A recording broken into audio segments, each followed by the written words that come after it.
Hi, good afternoon. So we're going to go ahead and start today. Again, for those who got here a little bit later, my name is Danielle Martinez. I am your UISD board member for this district. Matias is in my boundary. And again, we're here today to talk about the possible consolidation of Matias de Llano. We did have a regular board workshop where the school was mentioned. I know that I've been receiving a lot of calls, a lot of questions. I know that at the board meeting, some parents did arrive late and were not able to give their public comments. So again, we'll start with that. Like I said before, this is an open space. Really, truly, I want to hear your concern. We do have Dr. Cruz here today as well, Ms. Emma Lessa, which is our Associate Superintendent for CNI, and Mr. Mike Garza, who is also one of our Associate Superintendents. And we are streaming live here. So in case you know of anybody who was unable to come, I know that was a concern that I had too. They are able to watch it on YouTube Live, and if you want to come back and watch it later, it'll be on there as well. So we'll go ahead and start with the first person who wanted to sign up, but Ms. Paola Aleman. And as well, if there are any questions throughout this meeting, please feel free to raise your hand.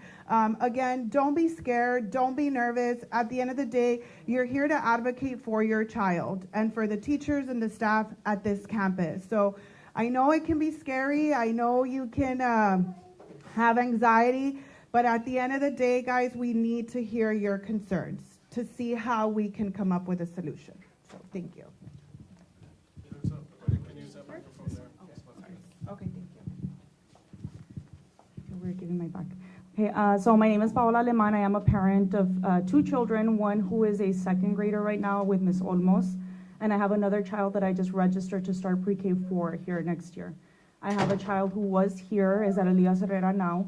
Now, mind you, my children do not belong to this school. They should be at Borchers, but I did request that my students come here because this is an amazing school. My brothers were students here as well, and I know that Ms. Crody has led this school very well. There's amazing, talented teachers here. My biggest concern is if this school were to be consolidated, it's easy to say, well, we'll just split the kids up, but being a teacher who has been in the classroom for 8 years now, I've seen what bigger class sizes do and how it can affect learning, okay? So that would be my biggest concern. Another thing is the teachers who are here. You know, I'm sure it's easy to say, well, we'll find a spot for everybody, but it's not that easy a fix, okay? So I just wanna make sure that that's being taken into consideration, but my biggest fear is the impact on the learning of the students. These kids have also come to know this school as their home, and these teachers are very close to the kids. They do an amazing job. It's a very difficult job, but it's a very fulfilling job. And so I would hate to see this school close down because of mishandling of funds. I don't know what happened, but a $40 million deficit is just ridiculous. Okay, so just to keep our kids in mind at the end of it, and our teachers too, because they work hard every single day on the weekends, after hours, and I don't think it's fair to punish the teachers, the administrators here, and the kids. Thank you. Thank you.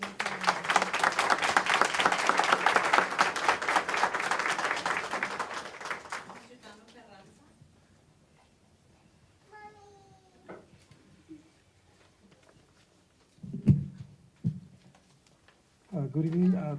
Thank you for providing the story for our partner.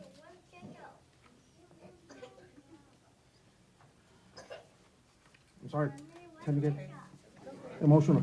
But I wanted to, address, I got the presentation that was provided to the board. Not sure who prepared it, but instead of answering, providing answers, it provided a lot of questions. I'm looking at page 3 as to why the elementary schools are being considered for consolidation. One is facility condition. It says deferred repairs impacting functionality and safety, HVAC systems, roof replacements, and parking lot repairs. So, these are things, how do we get here? How do we get to this point that, you all are saying that, hey, the buildings are so in bad shape that now, they're rendered, unusable, right? And the financial impact, it says rising occupational and maintenance costs of aging facilities, ongoing expenses outweigh building value and use, right? I myself, for my my day-to-day work. I handle a $500 million portfolio. I handle about 50 buildings. And so it's hard to understand how the expense outweighs a building value, right? To me, it's tear down, build back up, right? I see this building, yeah, you say it's aged 1983, but these buildings are built solid, right? I mean, hurricane proof, the facilities, the roofs, they last 50 years, or metal roofs, they last 50 years. So the reasonings are just providing more red flags than answers. Also the advantages, space utilization, the elimination of duplicate services, utilities, staffing, security. On another page, you show that the intention is either to sell the facility or also utilize it for other services, right? So there's no, I don't see where the cost savings is being, captured in that regard, right? And another thing, shortfall, I looked at the, it's a I went to a tax website, it says United ISD tax rate and budget information, right? It shows the differences between the maintenance, the M&O budget and debt service, and the M&O, and surprisingly, it's increasing, or you're budgeting to increase by a whopping $24 million, right? And but it does not provide any detail. Where is that for $24 million going? Teacher salaries, I can't dare to guess because no information, no details is provided, right? You're coming to the board, making this presentation, and with a lot of information that is lacking. Right now, we're estimating that 2025, 2026 school year that we're looking at $500 million in expenditures, right? And the other thing that's concerning, and obviously this is a sensitive topic, taxes. I went back and I checked the history of taxes from 2020 to 2025. Based on the presentation that was made, you started seeing a decline in enrollment since 2019. 2020, obviously COVID, everything shut down. Obviously that's understandable that people were afraid. It was the whole nation, the whole world was impacted by that, right? But 2021, y'all continued seeing a decline. But going back and looking at the tax rates in 2020, we had a tax rate of 1.18840% of tax rate. 2021, we had a 1.17780 tax rate. 2022, we had 1.022540 tax rate. 2023, so you're seeing a decline in enrollment. You're seeing your numbers go down, your revenue come down, but yet again, you're decreasing or reducing, I'm sorry, not decreasing, reducing the tax rate. Obviously, it's something we want. And believe me, I love the tax rate, right? Everybody loves it, but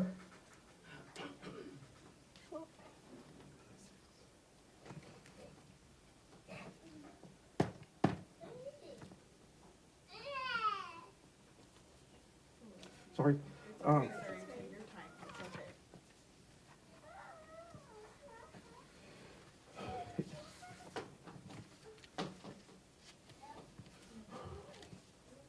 It can be made at the expense of the kids.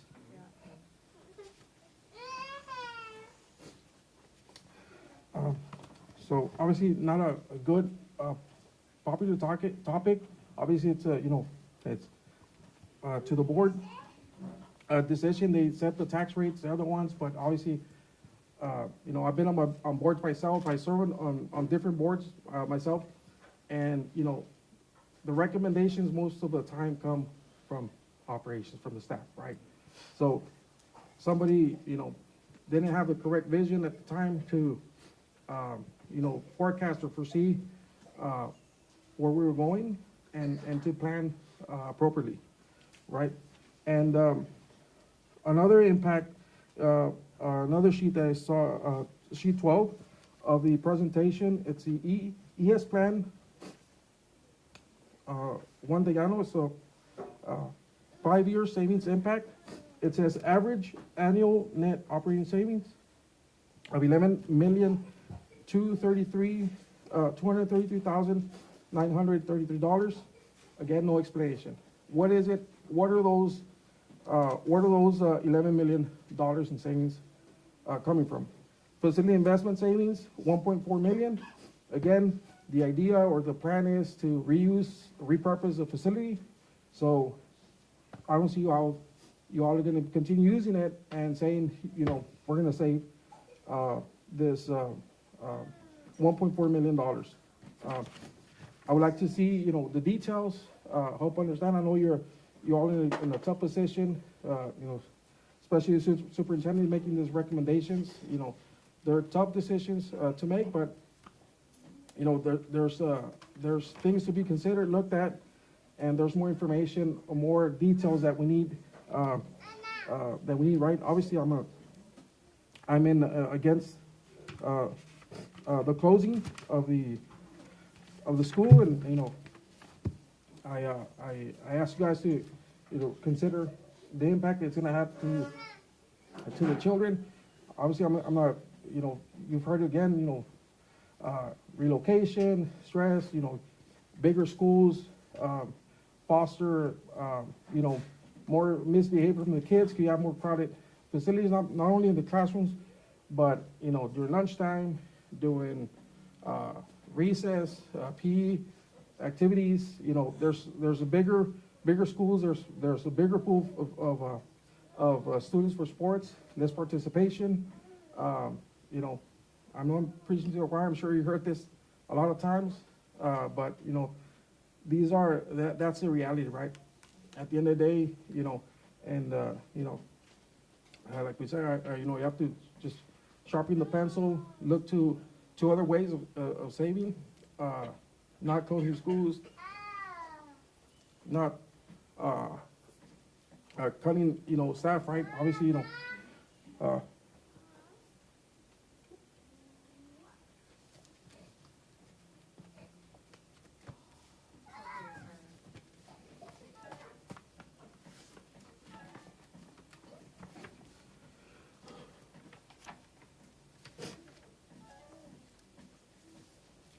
we appreciate the teachers. I'm good, thank you. We appreciate the teachers, the staff, the coaches, and like someone said, this has been a second family a second home, to our kids, our family. So, if Ms. Board Member Martinez, if you can, ask these questions. I'd be happy to meet with you one-on-one, write it down with you too, because I think we're making a decision. We're moving forward on with a lot of the information missing, right? And if you have it, maybe, which you're not providing it to us. I think that's, we're entitled to look at that, right? So again, sorry for the emotion, but Thank you. Thank you.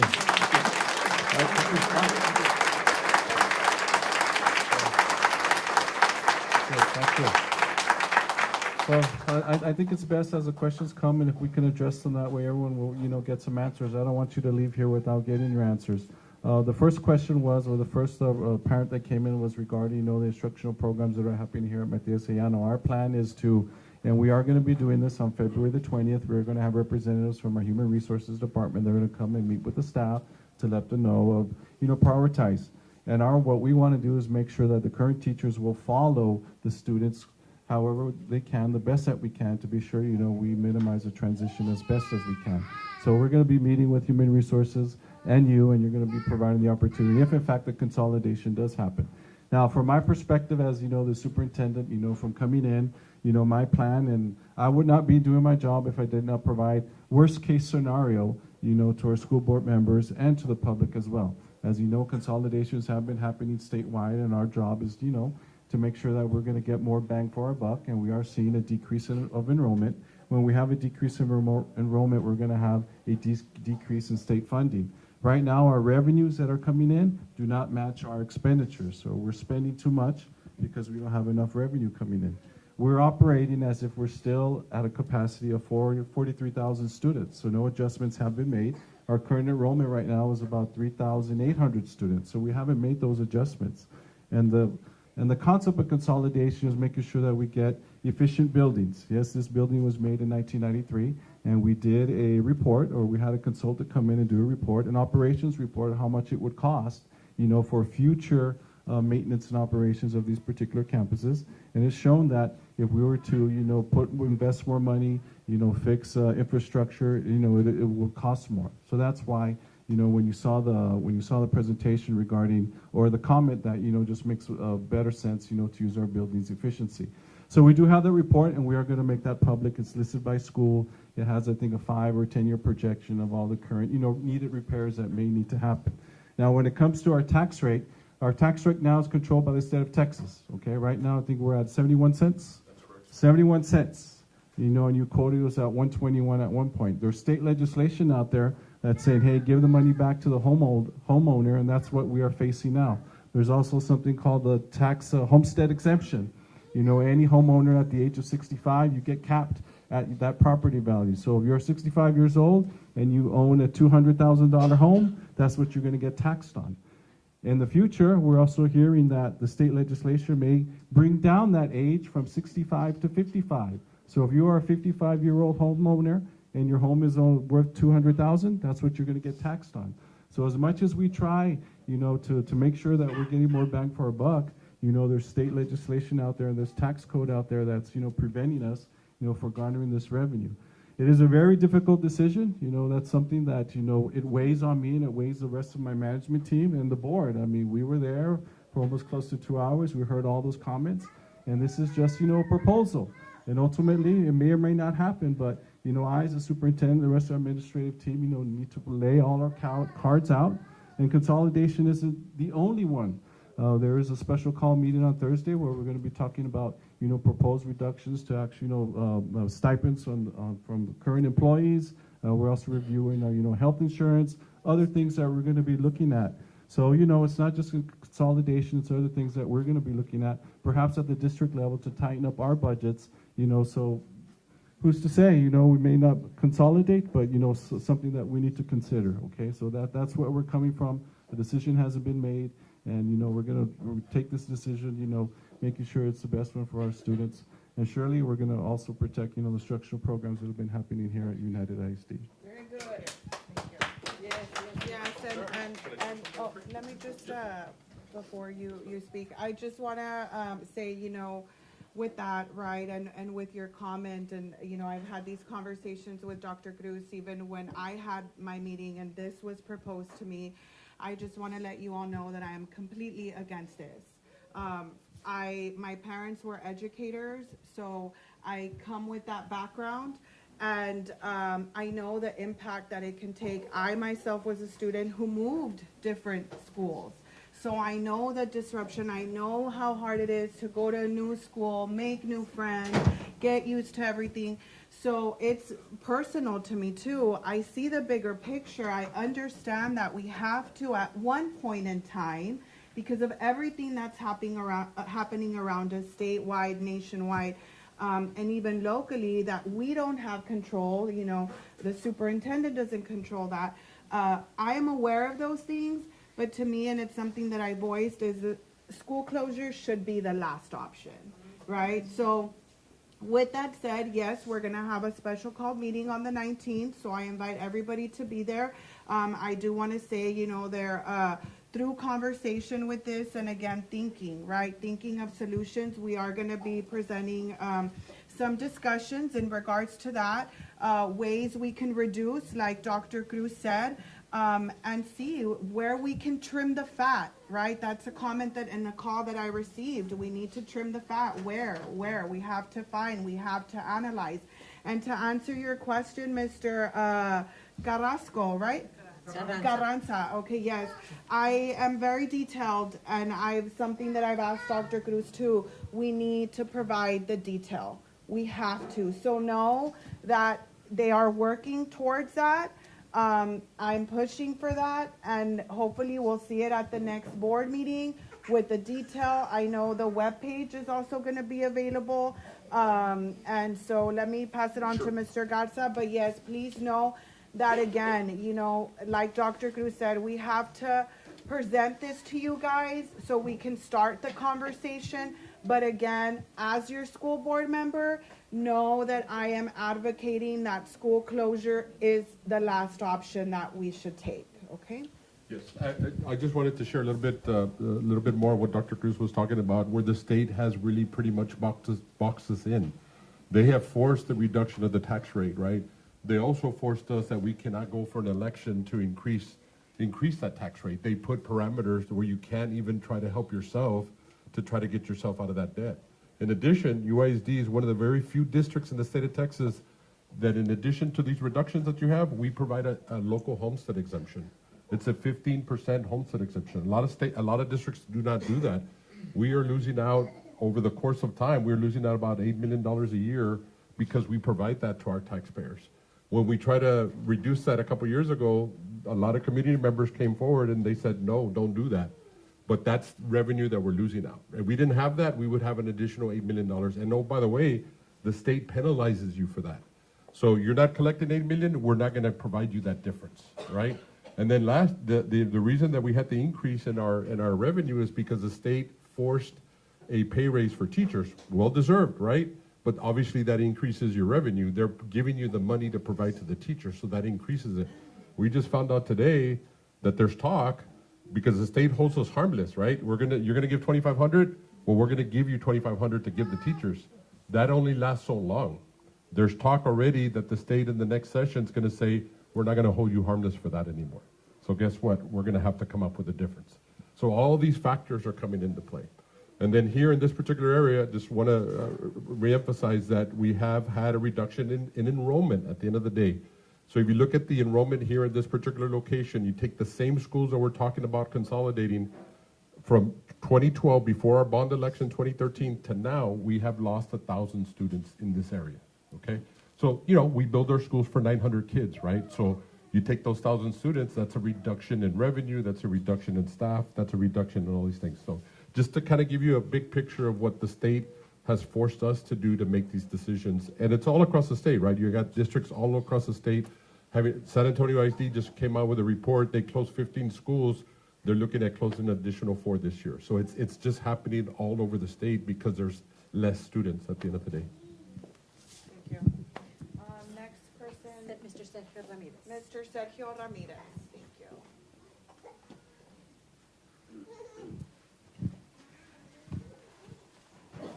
Hi, good afternoon. So my name is Sergio Ramirez.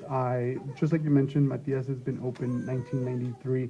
I don't remember the year I went here, but I want to say it was 1993 to 1998.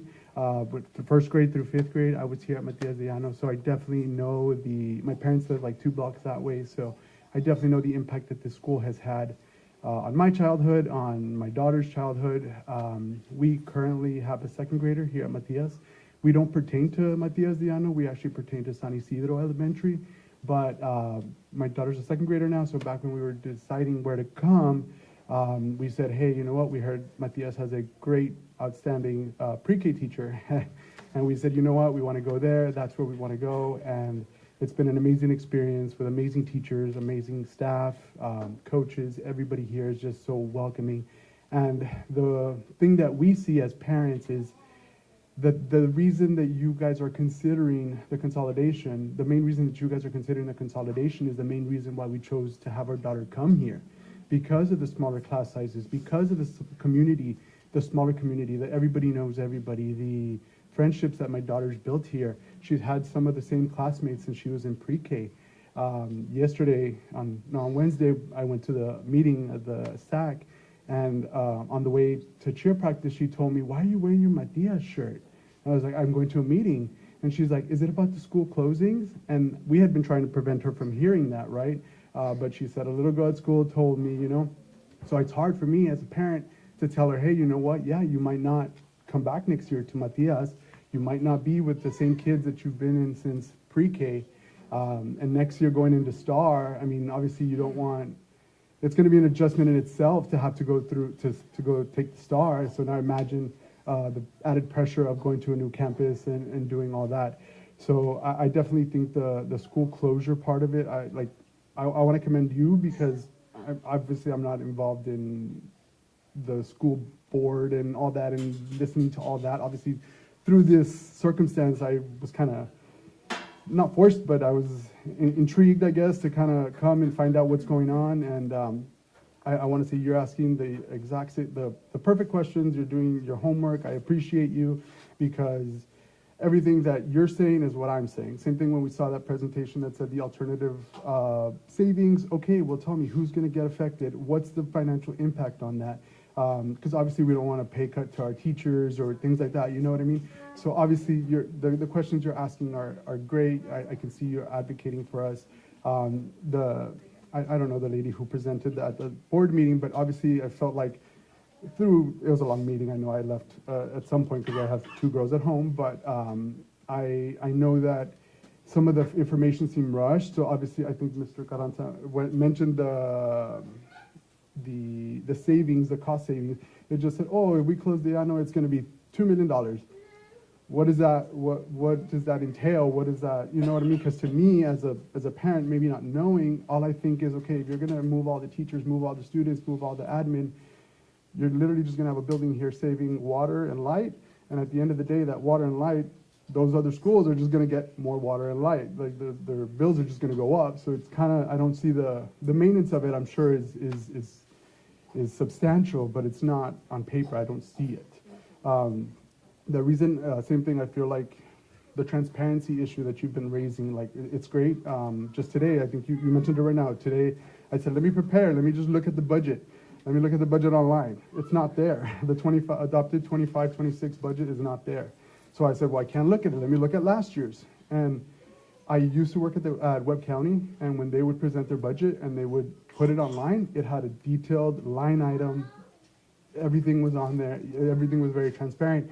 Here it's one PDF, and it has just the sum of the numbers. It's like, well, how am I supposed to know what that entails? You know what I mean? And just moving forward, I feel like the questions that the parents have had and just the transparency of it, and I appreciate the thought process of, hey, you know what, like school closure, school consolidation should be the last thing to go, because hey, if we look at that cost saving sheet or that alternative sheet, and you can save, I don't know, $15 million, $20 million, and then, hey, you know what? Well, maybe we don't have to close 5 schools. Maybe we can close 1 school or 2 schools, and I know it may not be forever. The problem might continue to persist, and like I told my wife, I was like, I'm going to advocate here for my daughter, even if it's for this year. Maybe next year's a different story. Like 2 years down the line, 3 years down the line, I can't guarantee that, but at least for her tenure here at Matias, that would be my goal for her to at least finish off. And then, plus obviously you've got to think of the students, like that little girl at the board meeting who said, like, I won't have a school to come back to at my senior walk.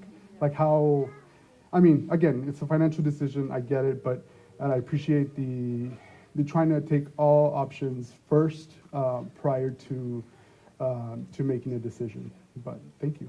Thank you.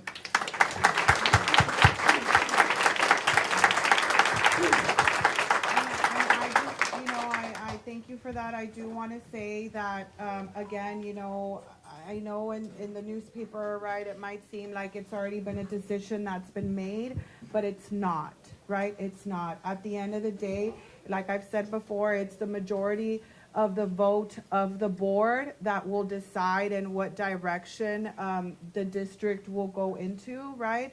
And it is very important to take into consideration everything.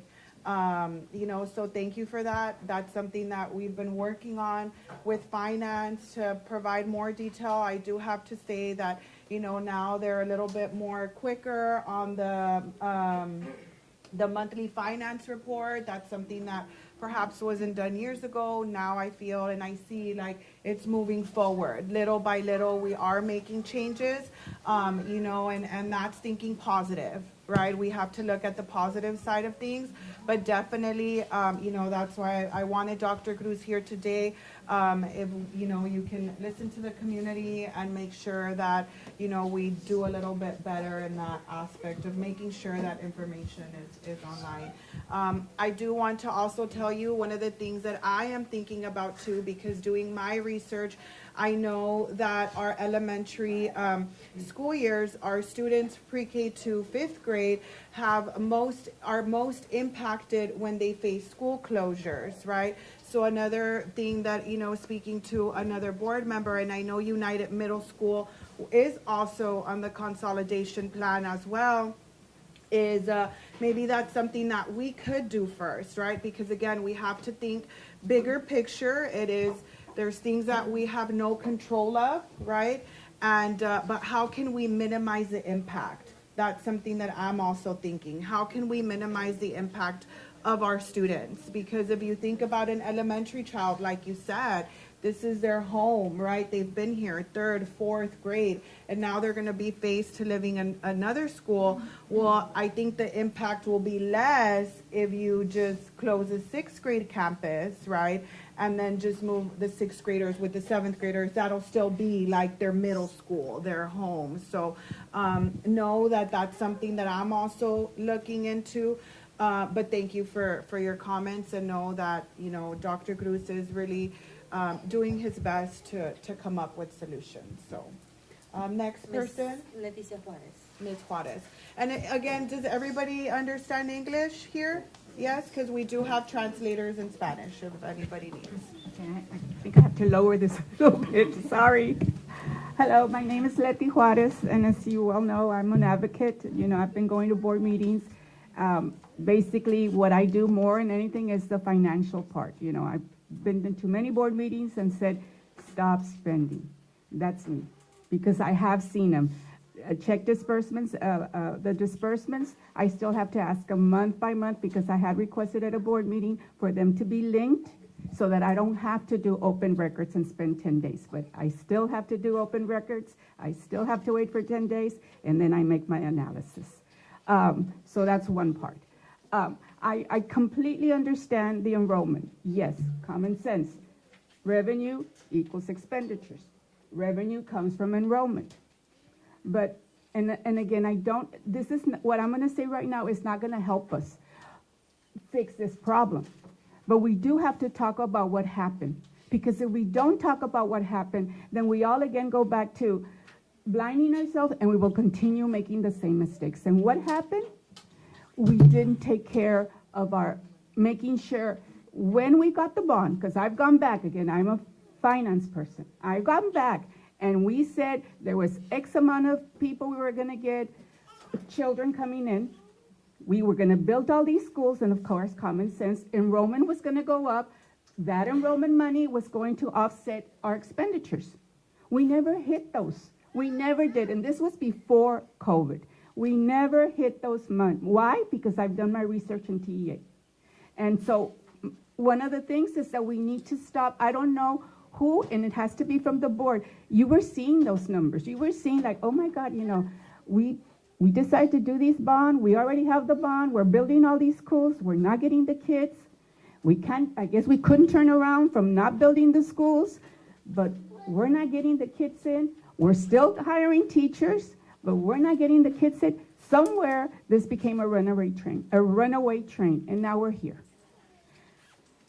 There's nothing we could do. I wish I could have gone back, but at that time I was a teacher, and I was not going to go to board meetings, because if I did, I would have been retaliated to the max. So, okay? So I did not go.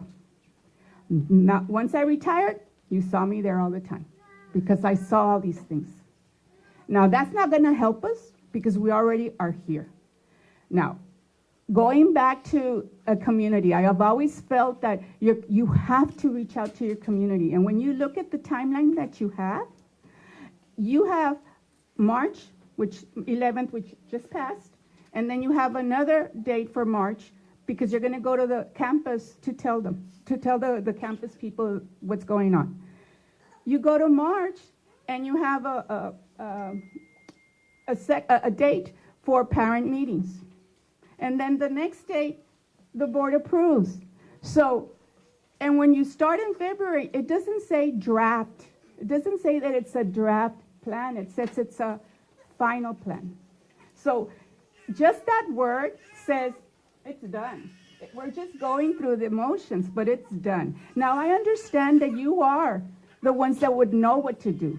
You do. We pay you for that. But then again, in all fairness, aren't we where we are because of you all? So we have to be a little bit more transparent. I especially, because I will ask you, you tell me something, I better see it in writing and in detail, because if not, no, because of what I've seen.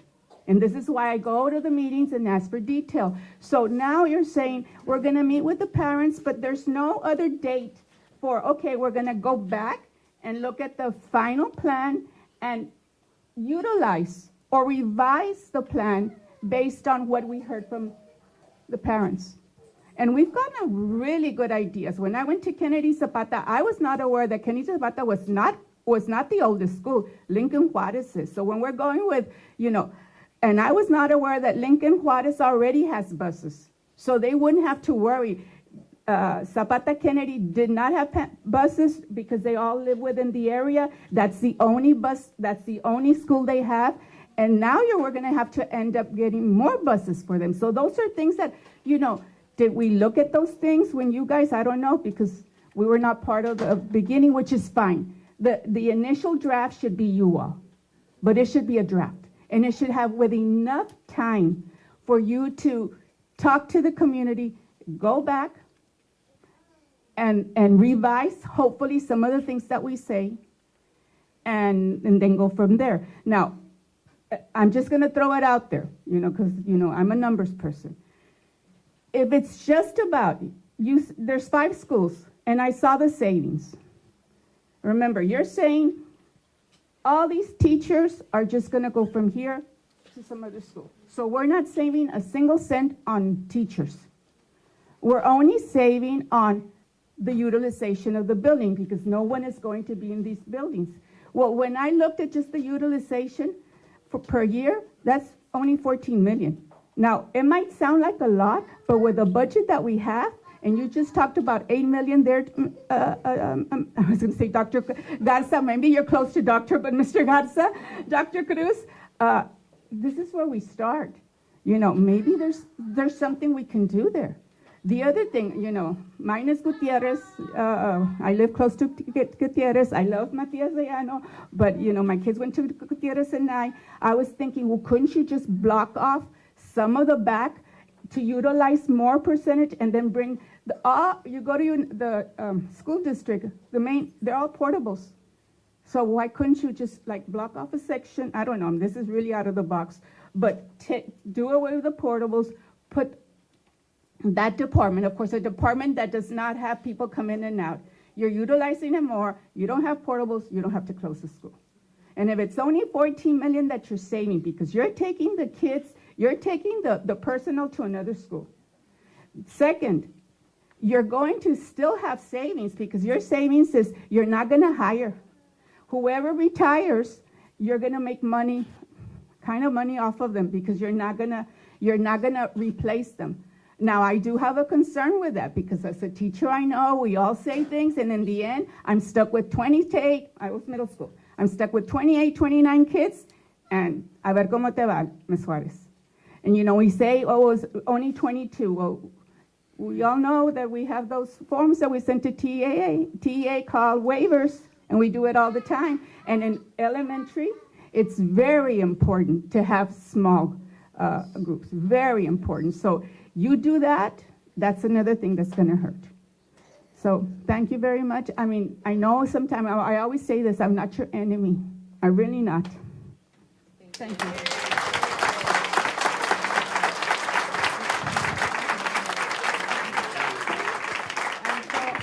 I do wanna just add to that, I did have a meeting with several staff members, and one of the ideas that was proposed was to maybe look into consolidating administrative buildings and possibly bringing employees into the campuses, right?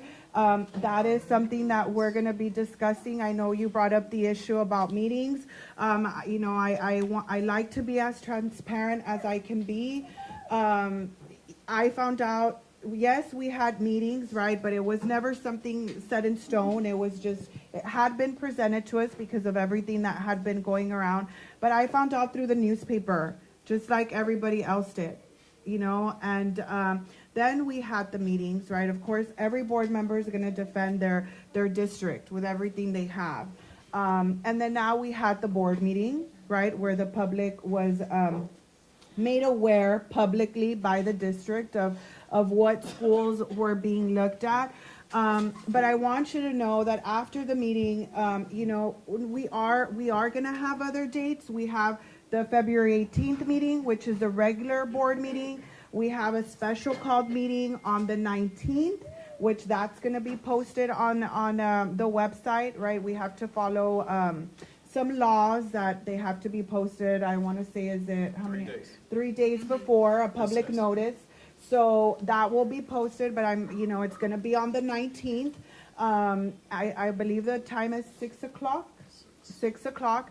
And we are going to have other meetings as well.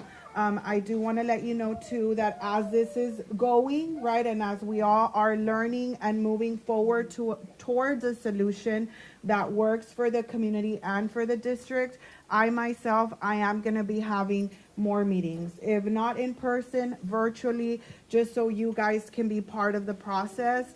I am a big advocate in that. And with that said, I do want to let you know that we are going to have. It's not, I know the timeline, it looks like it's, that's it, we're going to vote. But no, at the end of the day, like Dr. Cruz said, they present, right? Because they're the ones that are seeing the numbers, they're seeing the trends. But at the end of the day, the responsibility falls on the board. It falls on us, right? It falls on us to listen to the district and then also to the community. That is why you all entrusted us, right? And you all elected us so that we can think out of the box. I liked what Ms. Juarez said. Think out of the box. And on the 19th of February, you all are going to see that. The district is going to be talking about that in ways that we can save.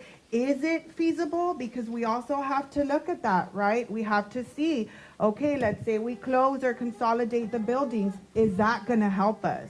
So we need to look at everything. There's always negatives and positives. They teach us that. I was a public education. I'm a product of public education. I have that engraved in my mind. You look at the pros and the cons, and whatever outweighs more, that's the route that you take. So I want to be clear on that we are going to have more meetings, okay? Next person is? Mr. Ray Garza. Ray Garza, okay. And then after Mr. Garza, I don't know, Dr. Cruz, he's fairly new too. I know it was mentioned, the past. I just was elected too, and so we kind of inherited this problem per se, right? So now we're trying to come up with ways to find a solution. And I know he has been working hard. There has been some financial constraints that he has put in place that we've said, wow, like why were they not put in place in the past, So I do have to thank him for that, so yes. Hello? Yes. Can you hear me? Yes, Okay. we can hear you. So I just wanted to echo all what has been mentioned with parents and our concerns, and kind of you have to look at it from our perspective, right? It seems like the decision has already been made by watching the news, by watching social media, and when you look at it from my point of view as well, I remember being part of the parent advisory committee in the fall, and many of us here in that room were there today, but we were told that whatever you hear in the news, whatever you hear, don't believe it, it's all hype. But of course, unfortunately, that ended up being true. So, I stand here with the parents, with the teachers, with the staff, with the coaches. This is a community. My daughters go here. They love it here. They blossom. They've done incredibly well here. And it'd be such an unfortunate thing for the board to decide to to close this wonderful campus. The small class sizes are very beneficial for students. Everything about this campus, I've always said that even if my daughters did not go here, I would still volunteer, even if there were not students in this campus. So I just wanted to voice my concern, my opposition to the closing, and just acknowledge that this is a wonderful campus. Why should I, as a parent, and all of us as a parent, have to compromise quality education for this mismanagement of funds and irresponsibility? So thank you very much.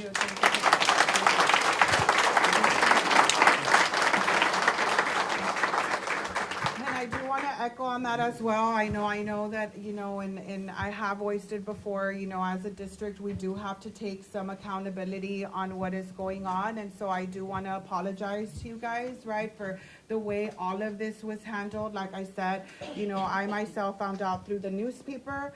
That's wrong. That's so wrong. That just tells you that the process is just so flawed. But I do want to apologize really on behalf of myself, what I stand for, but know that we are working towards making it better and to making sure that you all are informed first. The parents should be informed first before even publicizing it on the news or any media outlet. So know that we're working towards that as well. Next person? Next person is Ms. Biggs. Ms. Biggs.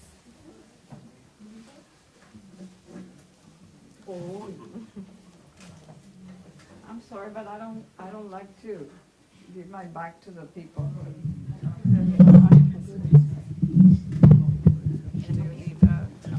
Yes. Thank you. My husband was 6'3", so I'm used to the height. 6'4". Oh my God. I'm just an advocate. I had a nephew here, and we had a situation, and it was handled so professionally that all I can say is thank you, Ms. Carodi. Thank you to the teachers.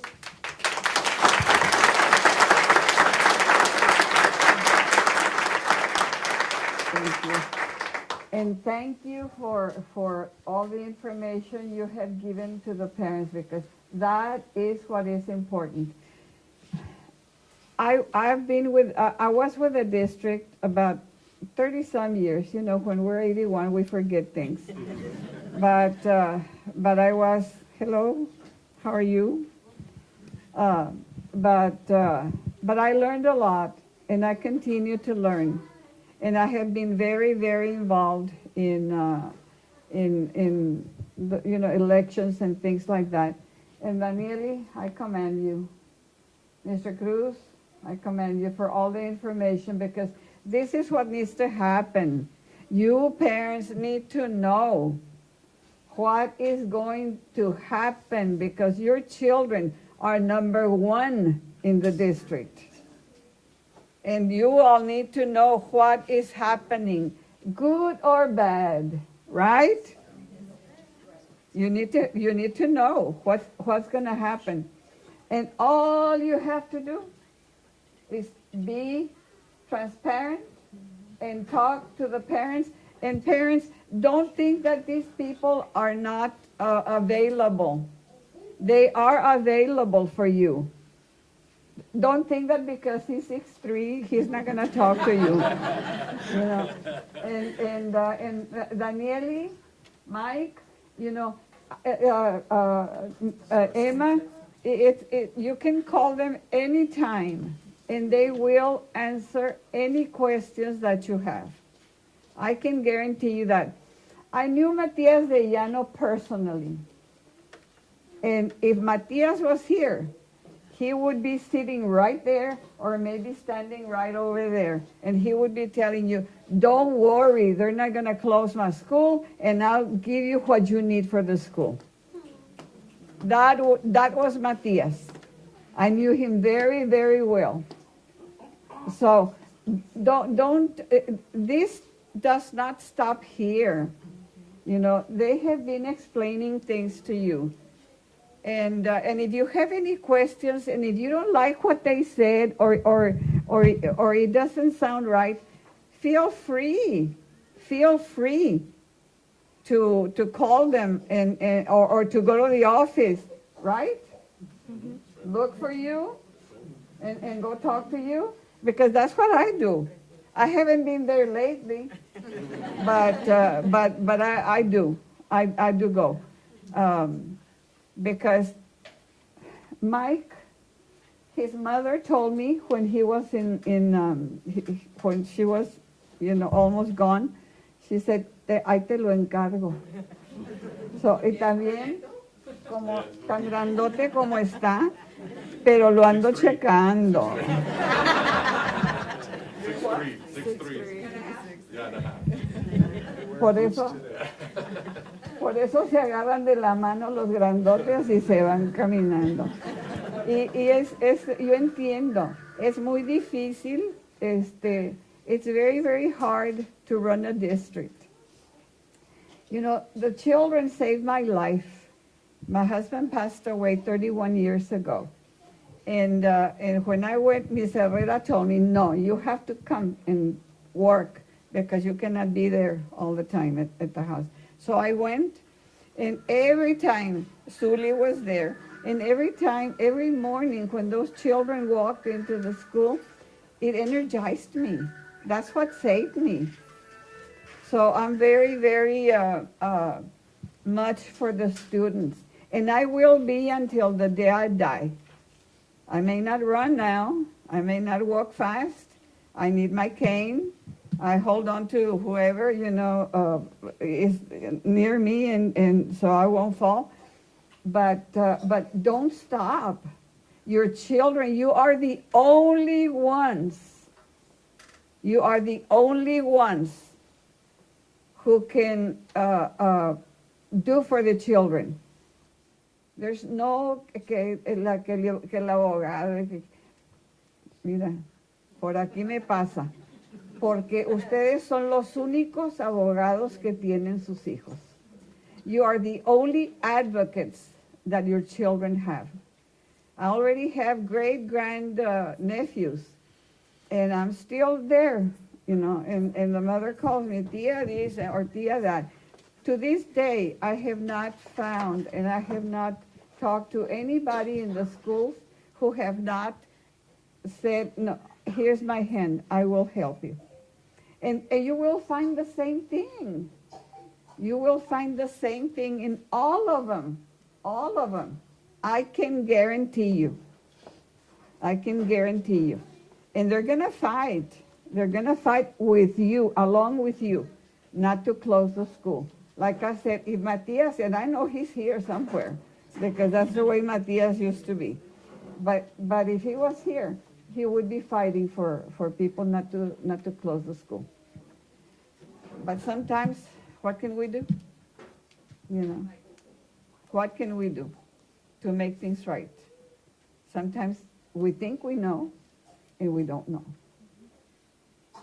So please feel free to call the district. Dr. Cruz does not have that much time, hasn't been that much time with us. Daniele tampoco, pero están dispuestos a ayudar, a luchar mano a mano con ustedes. ¿Ok? Así que espero seguirlos viendo aquí en Matías de Llano. A lo mejor ya no me queda mucho tiempo, pero espero que nos sigamos viendo y que se sientan con la confianza de si no hablar por teléfono, y asegúrense de que quien llame a los departamentos de ustedes, cualquier papá, que sean atendidos con rectitud, con educación sobre todo, ¿ok? Porque es muy feo llegar a un lugar y que te traten así como que camsí, camsá, y que vienes a molestar. No. Jamás molestarán, porque ellos, a Daniela, la pusimos nosotros, la pusieron ustedes, ¿ok? A Dr. Cruz fue la mesa directiva que tomó la decisión. Y las cosas suceden por algo siempre. Things happen for a reason, always, always. So don't give up. Don't say no, pues whatever happens. No, no, no, no, no, no, no, no, no. Do it for them. Do it for them, because they are the ones who are important. Not you, not Dr. Cruz, not Daniele, not Mike, not Emma, not me. They are the ones who are important. So just keep that in mind. And I'll always be here. I'll always be here for them. Okay?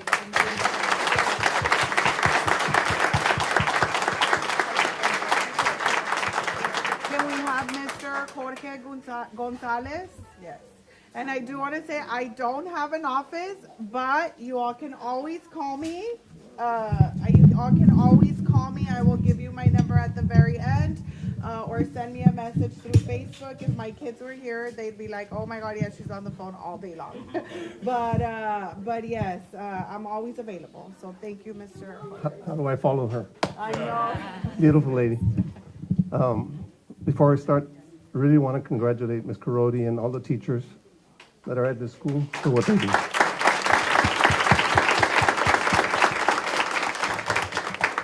My 32-year-old daughter went to this school. My 29-year-old son went to this school. My 26-year-old daughter went to this school. So there's a big history here. And I think my kids are who they are because of this school. Okay. I sit on many boards, so I commend you for advocating and for fighting. I am totally against this. I don't think it's the right decision. I think we're going to really, really mess our kids up. Look at all the anxiety that kids have right now. So now you're going to stress them. Now I'm going to take you to another school. Who are my friends? It's just going to, it messes up the teachers. It messes up the kids.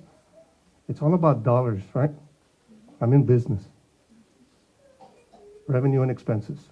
You guys got to look at your expenses. One of your biggest line items is health insurance. I sell health insurance. So when I sell health insurance to businesses, I make sure that I tell them, make sure your employees, when they feel sick, if it's just a little cold or whatever, go to a night clinic and pay $200. Let the employer pay $200 versus going to a freestanding ER and pay $5,000. I know that that happens. We have to do a better job educating our staff. You could save a ton of money. How much is your premium? How much does the school district spend in premiums? For each employee, approximately 7,000. Total? How many million? 31, 32. $32 million. That's one of your biggest line items. Second largest second after payroll. After payroll, medical expenses. And we don't educate people on how to use.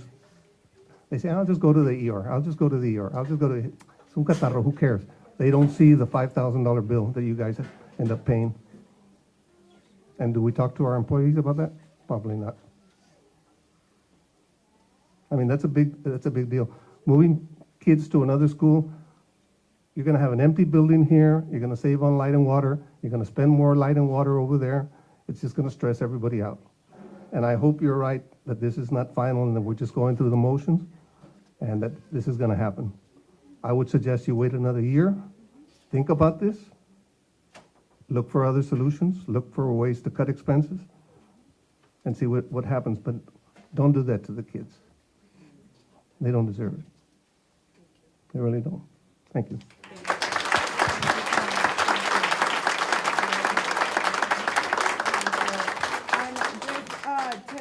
To add on to that, thank you so much. I do know a couple of months ago we did have a conversation about that, about the healthcare costs. I work in healthcare.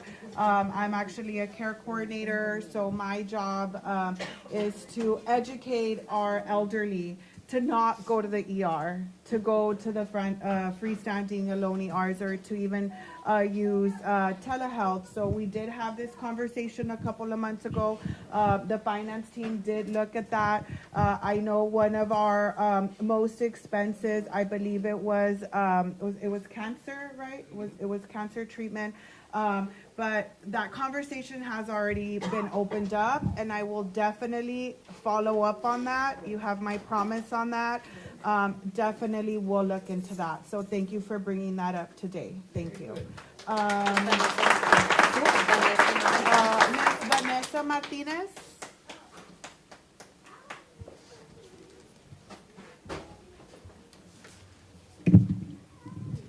Thank you.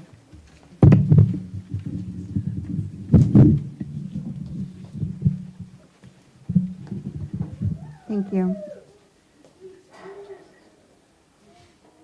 I understand that a $40 million deficit requires serious and responsible action. But closing neighborhood schools, especially high-performing ones, shouldn't be a viable option. According to the TAT-ARP reports, Matias de Llano earned the A. They have worked hard to maintain their A. They are doing what the district has been asking. Can the same be said for the schools that you are asking us to go to? All of them.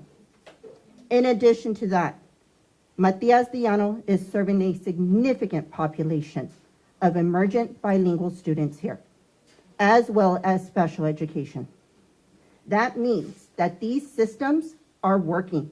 They are working at this campus, and they are working better than some other schools that you are asking us to go to. Disruption is not neutral. It carries academic risk, a risk that you all love to promote, that we are an A district, and you're asking and wanting to take that risk. Before dismantling campuses that are meeting these state accountability standards at the highest standard put, the district must exhaust all structural opportunities and all alternatives for finances. As already mentioned, the district is functioning below or above 1,000 estimated students. So the first implementation that I would ask to be considered, and I'm going to throw out a number, we can talk, you all should discuss that number. A 15 to 20% reduction in central administration through the consolidation, attrition, and a hiring freeze. Do other comparable districts of our size have the same number of administrators with the titles and the salaries we have across the state of Texas? Do they? Have we done that comparison? I'm just going to say 4 or 5 real high titles. Do we need that many? If that was projected for another 1,000 students, maybe we need to make a cut there too. Second, we need to conduct audit vendors, or we need to conduct an audit on all vendor contracts, whether they're already up for reaffirmation or not. Many districts recover millions that way. In addition, homes. When we look at our budgets, we see where do we cut. And sometimes a contract is worth cutting because it's cheaper than keeping. Has that been done for all of the contracts, not just some? Third, we must pursue enrollment recovery for students. And I mean this across all grade levels. There are so many students that have been choosing alternative sources of education of all grades.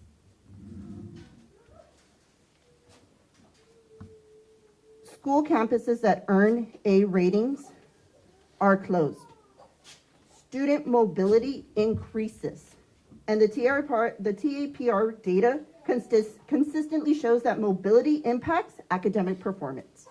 You will be moving all of these students.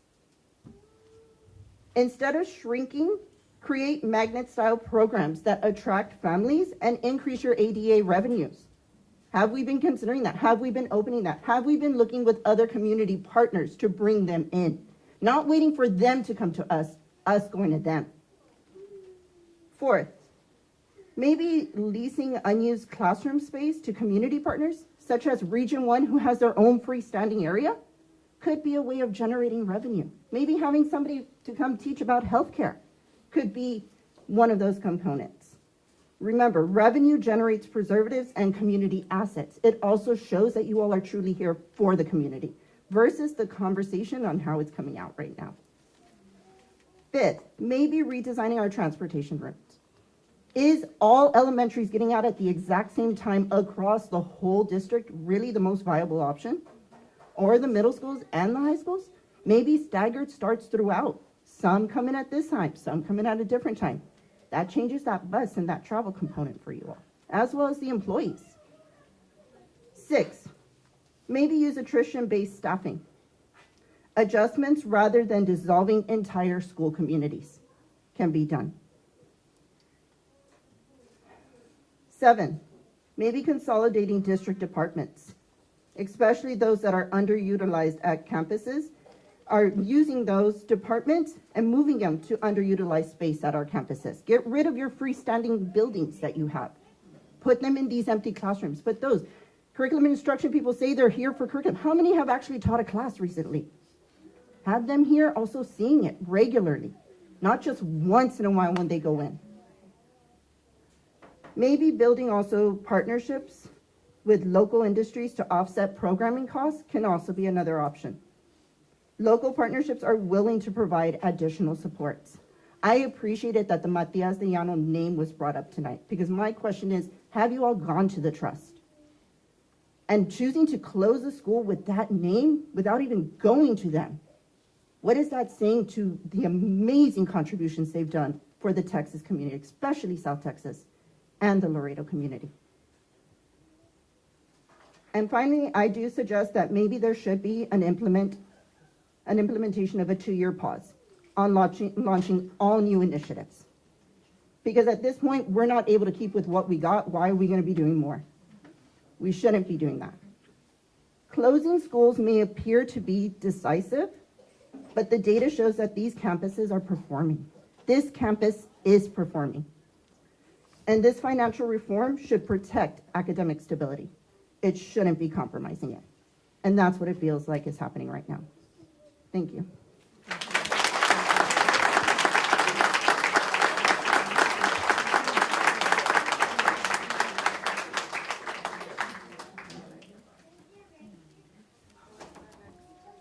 Maribel Urbina Garza.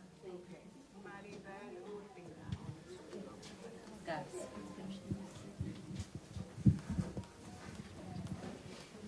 Hi, how are you? First of all, I think she did an amazing job. I think she pretty much covered everything. I think she did a great job advocating for us. Yes. So in adding to it, she was stating, first of all, I have 2 children in the district. I've lived in this district my entire life, United, my entire life. And I own a house here in the district as well. To add to what she was saying, when I was first, I'm an older parent, so I was very nervous about putting my child in school. When he was 5, it was after COVID, or actually it was during COVID. And I shopped around for schools because I said, where am I going to put my child? What school? You know, I'm not just going to settle with, okay, he belongs here and that's it. No. So I did my homework, and all of my family and everybody I knew told me to put him in Trotman, because that's where pretty much all my family went through, Trotman. And everybody was expecting him to go to Trotman. But after doing my homework, I like this school. I handpicked this school for my child because one of the things is, like she said, regardless of the demographics, they are doing so well. So well. And I know you guys have your numbers, your financial numbers and all, but let's consider the population.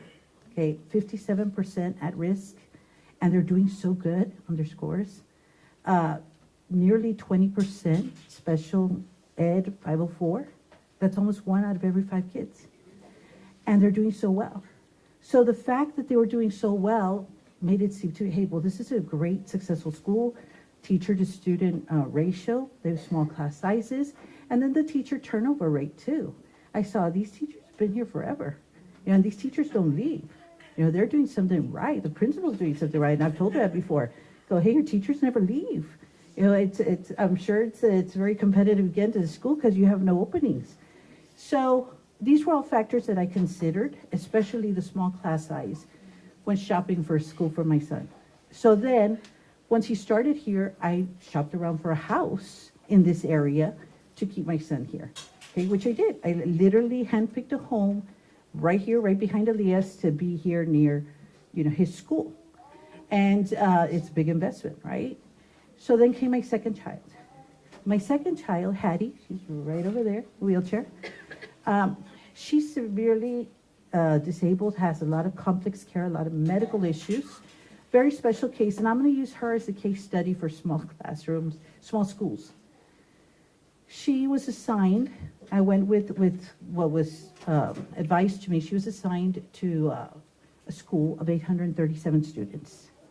Okay, and even though it was a unit with small numbers, I started to notice the difference. I'm going to parent meetings here, going to parent meetings there. I'm going to award shows here, award shows there, functions here, functions there. And I noticed the lack of inclusivity. Here, there's pumpkin contest. Everybody's allowed to participate. Something as simple as that. And I'm excited. Ooh, Hattie, let's do your pumpkin. Shopping around for a pumpkin. And I find out that they don't participate. That's for the other kids, not for those kids. They're doing AR Reader. Their celebration, their parade. And it's a big hoopla here. Well, it's a big hoopla there too. But not for those children. Student of the month. Every month here, every month over there, but not for that classroom. So I started to notice, the difference in inclusivity. And I can expect this because it's such a huge population, and to be able to service so many children, it almost felt like these kids were just visiting that campus because they were kids, they were coming from different areas, were being assigned to that particular unit. Well, it came to a point where I just didn't stand for it anymore. And I asked administration to move her. I wanted her out of there. I wanted her in another unit where I felt my child would be paid attention to. My child is living with a lethal diagnosis. She is labeled incompatible to life. I guarantee you, she is your only student in this district that is incompatible to life. I guarantee you, because they don't live past a few months old. They don't. She's 7. She's 7. When I asked, for her to be moved, I was told, well, why don't you bus her to Amparo Gutierrez? Bus her from Colonel Santos, that's where she was assigned to Amparo Gutierrez, which is a long distance from my house. She falls asleep within 5 minutes in the car. And I'm supposed to trust to bus her all the way over there, or even drive her all the way over there every day and all the way back? No. I said no. And I spoke with Ms. Carodi, and I spoke with Ms. De Los Santos, and they moved things around to allow her to come to the school. I said, I want her in this school. This is the school for her. Doctors tell me one day she's going to close her eyes unexpectedly, and that's it. I have to value her life every single day of her life. I brought her into this school, not asking for anything special, and from day one, she was included in the AR parade. There were pictures, there was, whole hoopla. By October, she was student of the month. She was participating in the pumpkin contest. She was in the Halloween parades. She was in every single event happening in the school. These kids were included. This is a very special school, and I think a lot of it has to do with the number of kids you have. The number of kids you have, this is a golden opportunity for this district because you have every teacher's dream, a small class size. This is what is ideal. It might not be ideal financially, but it is ideal for education purposes. For education, and at the end of the day, the whole purpose of the education system is for the child. Our children are a priority, like she said, right? We have to advocate for our children, but not only that, as the leaders in the community, we need to look out for the children first. And I know, we're worried about finances, but I'm looking at the schools that, are being on the list to be closed down, and that's where you have your large, lower socioeconomic level kids. Now, I know that's perhaps not intentional, but it's still highly discriminatory. It's discriminatory that those are the kids that have to be put into crowd. They already have a lot of things, happening, being at risk. And now we're going to put them in crowded classrooms. with teachers are going to now be overworked even more because the class sizes are increasing. I don't think, I know that's not the best situation. Okay, and then on the investment side, a lot of these, as a realtor, one of our selling points is, la escuelita is a great school, for all the houses. We're going to have an abandoned building that we're going to just let deteriorate or use for something else.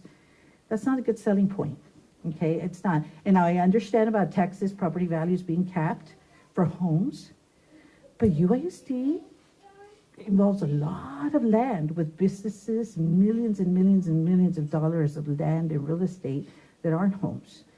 So I know that there's still a lot of revenue that could be coming in or is coming in to the district. I'm not going to talk finances or numbers. That's your expertise. I'm talking children, okay? And I want you to look at Hattie's face and let her be, that poster child for you. That we need to go to bat for kids like her. 1 out of every 5 kids in the school. And now we're going to just go dump them in a crowded school. What are the chances of them succeeding if they're already facing the odds as it is? So that's, I'm giving you my case study, which is my children. And I hope that miracles happen and mountains get moved and y'all really go to prayer about this. But we need to do for our kids, especially our underprivileged children.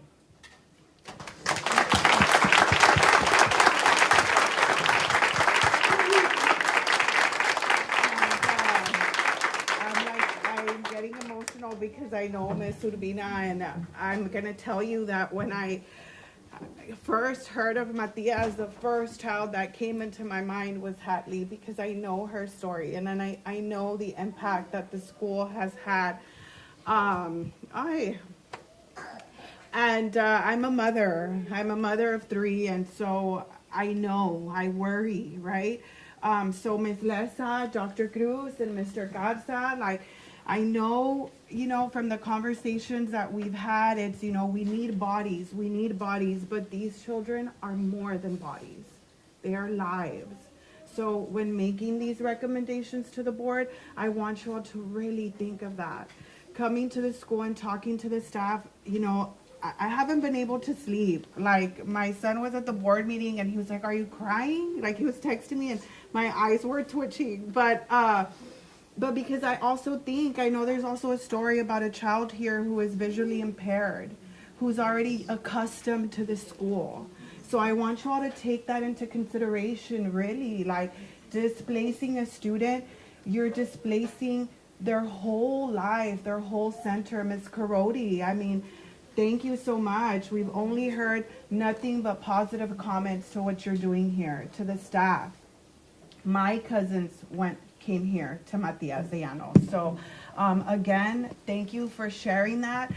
Please know that as your board member, I am really thinking about the children first. And that is why school closures is my last option.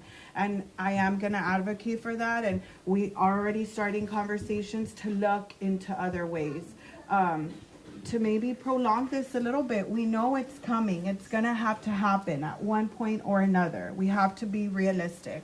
But have we done, right, what it takes to avoid it happening so soon and now? So I'm going to ask to please take that into consideration and remember Hadley when making these recommendations to the board. Next person, Mr. Gerardo Garza. I'm sorry, I know Hadley and yes. Good afternoon. My name is Gerardo Garza. I'm Hattie's dad. So I'm not going to be as eloquent as her and as great as her, and coming after my wife is going to be kind of hard to do. I just got a couple of points I want to voice my concern is, one of them being that classroom dynamic. From going from a small amount of students to a larger amount of students in the class, that's never good. I, like you, I moved around. My mom she went to go live in Arizona. I was all over the place. I went to Dikes, Heights, Cigarroa, I went to Nixon, I went to United. I ended up finishing in Sierra Vista in Arizona. I was all over the place. That's never good because you never cultivate any friendships. I have a couple of friends that they've been friends since elementary. I don't have none of that. because you do not cultivate those type of relationships. Being in a big classroom, it's gonna hurt the dynamic on them learning on a one-to-one basis with the teachers. So that's one point. The other ones, have you guys even considered the traffic that it's gonna create? We have traffic bumper to bumper from like 6:45 all the way to whatever time you want. Now, to send all the parents and the students to another school, imagine I'm not gonna say you're gonna double the traffic, but you're gonna make that traffic, big time. It's gonna be a gridlock. It's gonna be a mess. Have you guys even considered the traffic? I'm just gonna throw that out there. The other one is, with Miss Hattie, being in the other school that we were at, we were always having issues with handicap spots, right? One, because since they have so many students, they would come out at 2:30, so the special needs buses would come in 2:30. They will pull up the kids. We would always go and pick up Hattie. But then if we would get there a little bit after 2:30, which is the time we have to pick her up, so now you got the buses that gonna pick up the kids at 3 o'clock. They're already parked right there. So if you've been to Colonel, it's just like a curve, and then you got all the handicap spots right there. So then these buses are waiting behind the special needs buses. So literally you can't go in there. You cannot go. You got to go over that little turnaround, go over the curb to be able to get to the handicaps. So that was a big issue. So then I would need to park over here on this side behind the principal and then get yelled at by the security. You can't park there. I was like, my daughter's right there. It was cold. It was winter. It's hot. I need to get my daughter. I can't go in because the buses are there. Who are these buses? Well, those are the 3 o'clock buses. What are they doing here? Oh, it's because one of them went to the restroom. That's not my problem. You need to get better logistics. You need to put the buses somewhere else. I said, what if Governor Abbott came in? He's in a wheelchair. Where's he going to park? Where are the handicaps?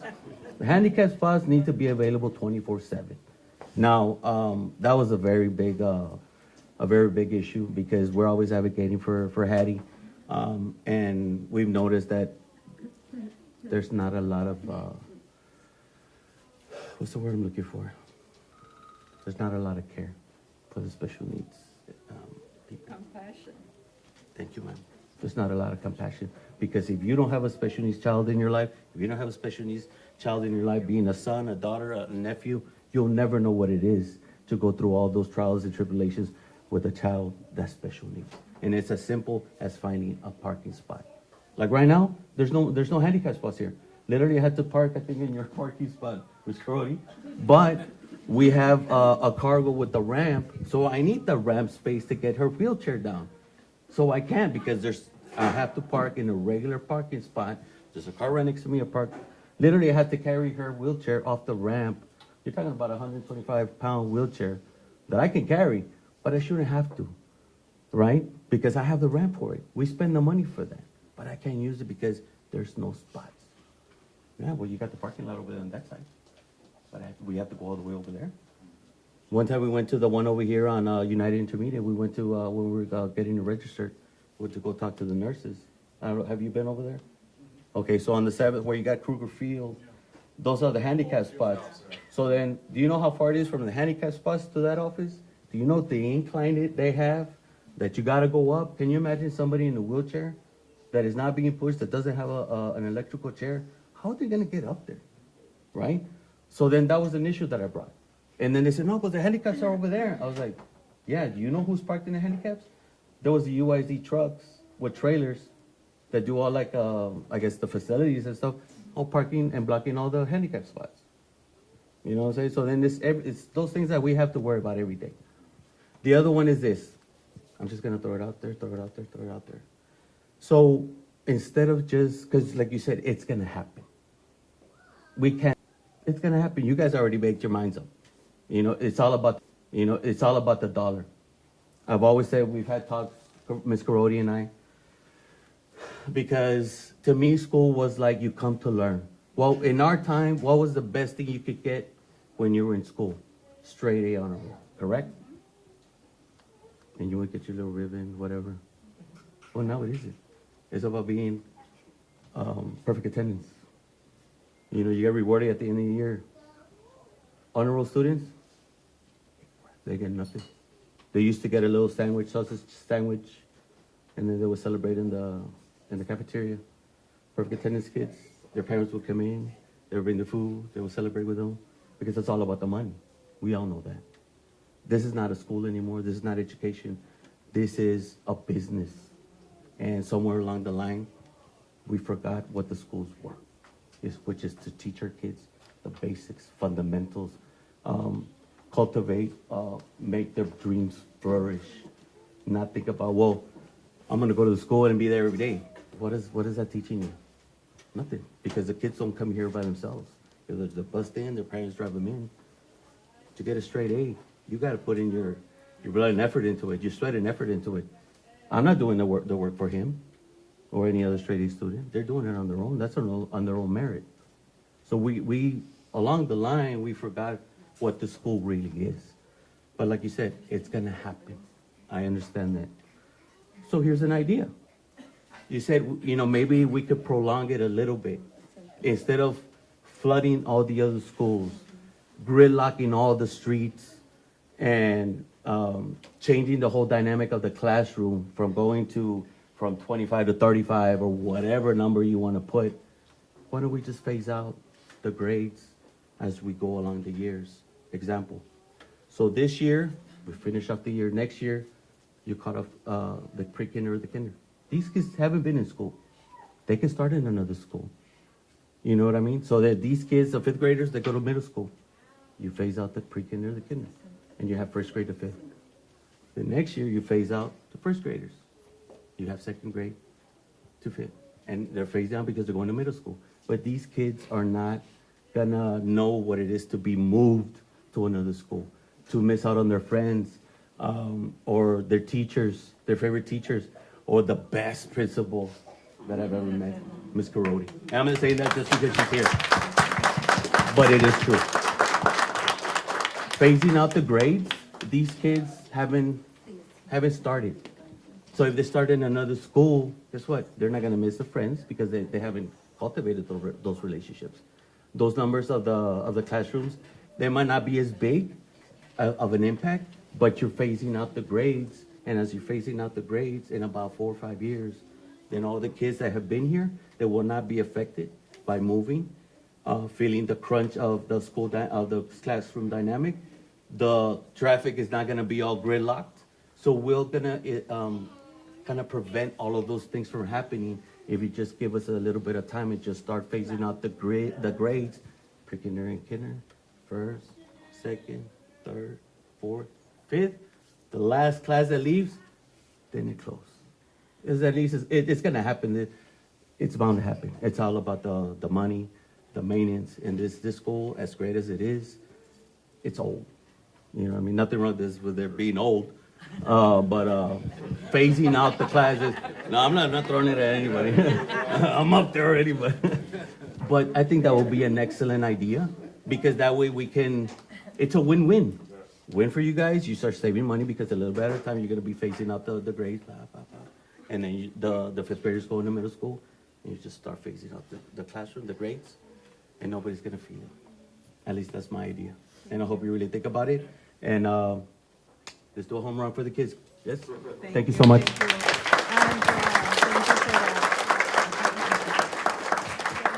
Thank you, and that's the beauty of having all of this is that we want to hear your ideas, right? So that we can then take them back and analyze them.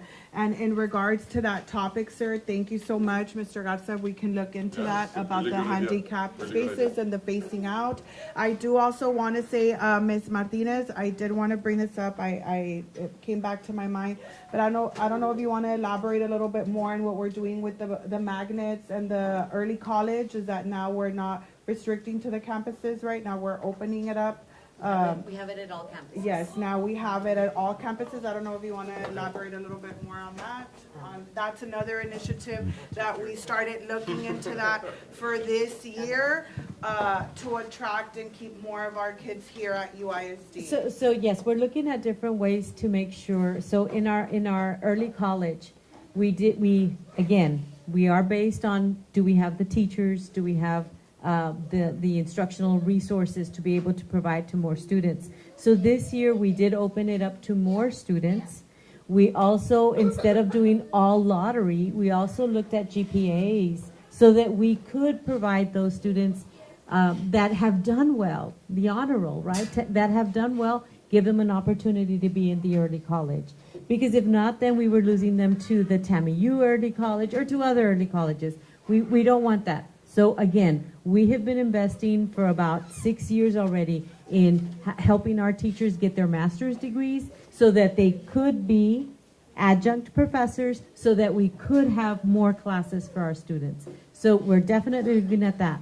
We're also implementing a virtual school. Now the virtual school at high school only right now, you know, and with COVID we learned that our students that are younger need the face-to-face. They need those beautiful teachers to always be there for them and build those relationships. But at the high school, we're looking to attract students from surrounding areas. They can come in, learn our curriculum. We can provide the virtual instruction 9th grade through 12th. Okay. We're also looking to keep our 11th and 12th grade students because some of them need to go out and get a job. We know that. So we're providing those students at 11th and 12th.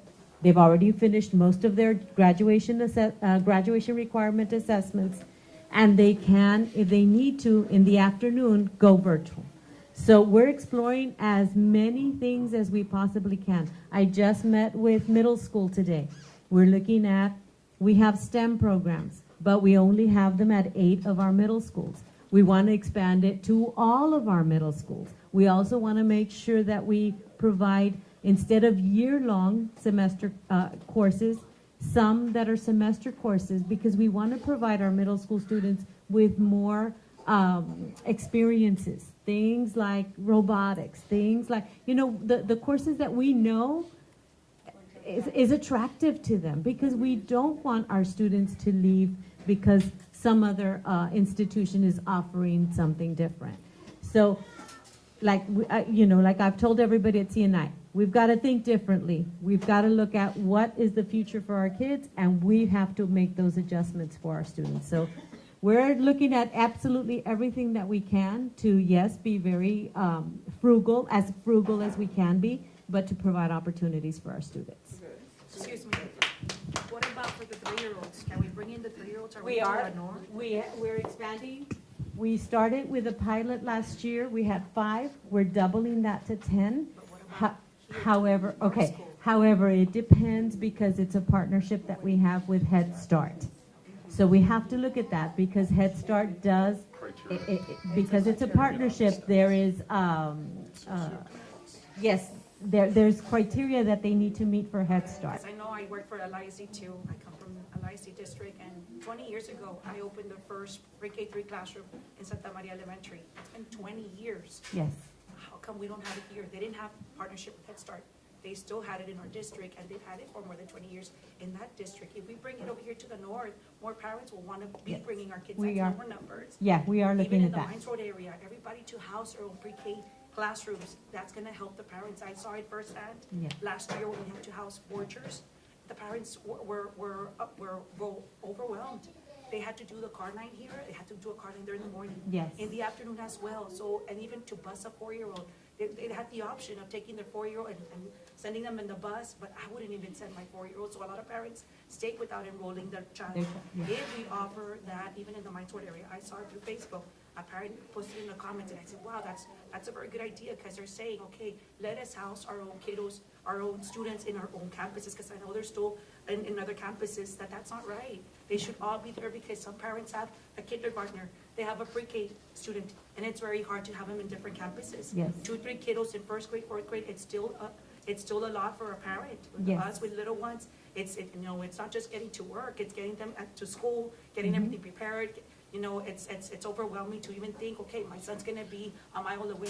That's not right for the parents. Just house them, and there can be more numbers. And again, we're looking at that. We made up this word, declustered a lot of our pre-Ks. So we're working on that. Every single year, we're looking at how we can better support. Even if we say, okay, one more year, we're going to have the 3-year-olds in our district, all those campuses in here in the north. So what's going to happen? All the other schools are going to be in abundance and sending more 3-year-olds to Borchers or Malakoff and some kids over here, some kids over there. If we start, maybe that's gonna give us more numbers for next year. It could give us one more year here to us to be in our campus, have more students coming into our district. We can have numbers all over the district, not just certain schools in the south, certain schools in the Minnesota area. It can be all schools to have the 3-year-olds and the 4-year-olds and everybody in their own campuses. That's gonna give us a lot of more numbers. Parents want this all-day school, and Yes. I mean, quality school, but we need to give them that opportunity and open it and see that's even an option to get those numbers in our campus, even maybe for next year.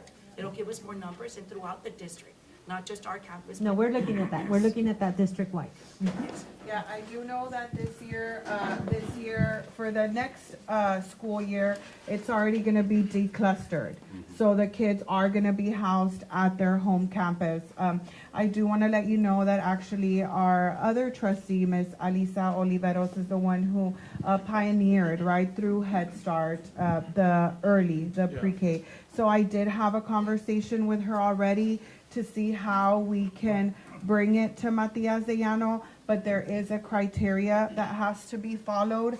But I do know with talking to Ms. Crody that Matias de Llano is 65, 66, right, percent economically disadvantaged. So Ms. Asa, I'm going to get with you next week so we can try to come up with the data and see how we can make it work possibly, right, to see if it's possible to bring it here. And that way the parents know, yes, we can do it. No, we can't do it, but at least we already explored that option. We're Okay. already doing the boundaries. We have this new community being built behind Waterburger. There's a lot of new homes. They're in close proximity to our campus. How come those kids are not coming over here too? And that's another thing that I'm looking into. I know that right now, right, if they were to close Matias, it would be a cleaner boundary. But I do know that there is growth, right? And so another thing that we have to keep in mind also, and that I keep in mind while advocating to keep the schools open, is that enrollment fluctuates, right? It fluctuates. Yes, we can have a trend of decreasing, but we don't know, like it's not something certain, right? We can have an upsurge in 2-3 years, right?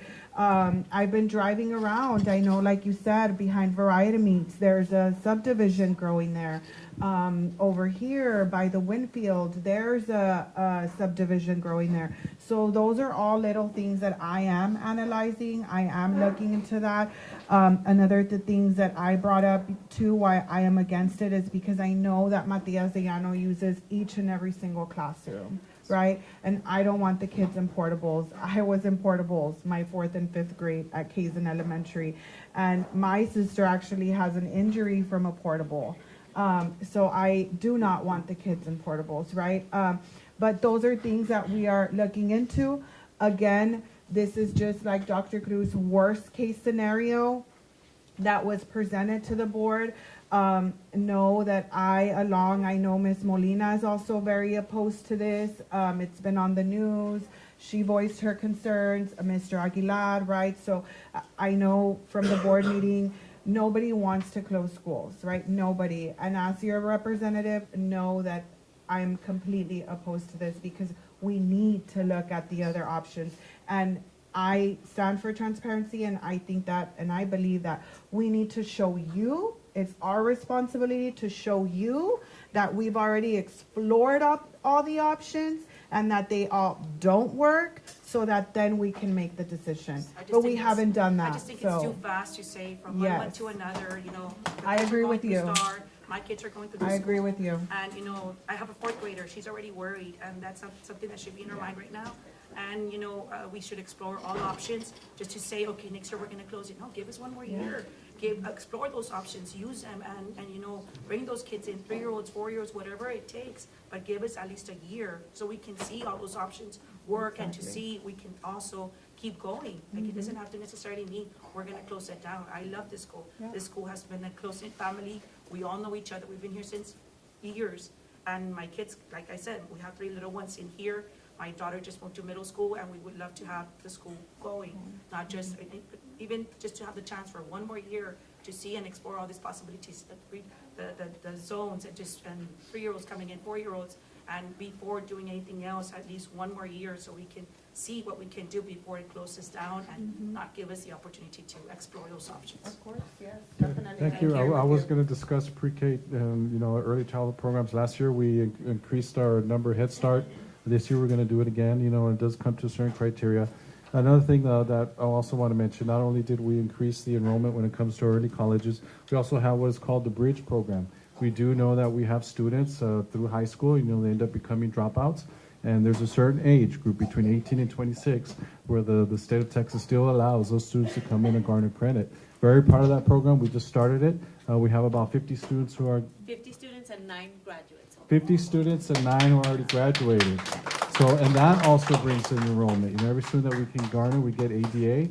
And there's also even talk just this morning, I was talking to the director there, hey, we need to make that open enrollment, just like UISD is an open enrollment where anyone in Laredo can come in. We all want to make that open enrollment for next year to garner every single student who wants to get that high school diploma, because getting a high school diploma is life-changing. We have testimony where, hey, I finally got my high school diploma, I can put that on my resume, and now I can go on to college. Or, my employer asked for a high school diploma, that was the only way I could become a manager or supervisor. And we have those testimonies. So, we're doing whatever we can, and whatever you can do, you're the biggest proponent as community and parents, you're out at HEB or Walmart, hey, come to UISD so we can garner that enrollment.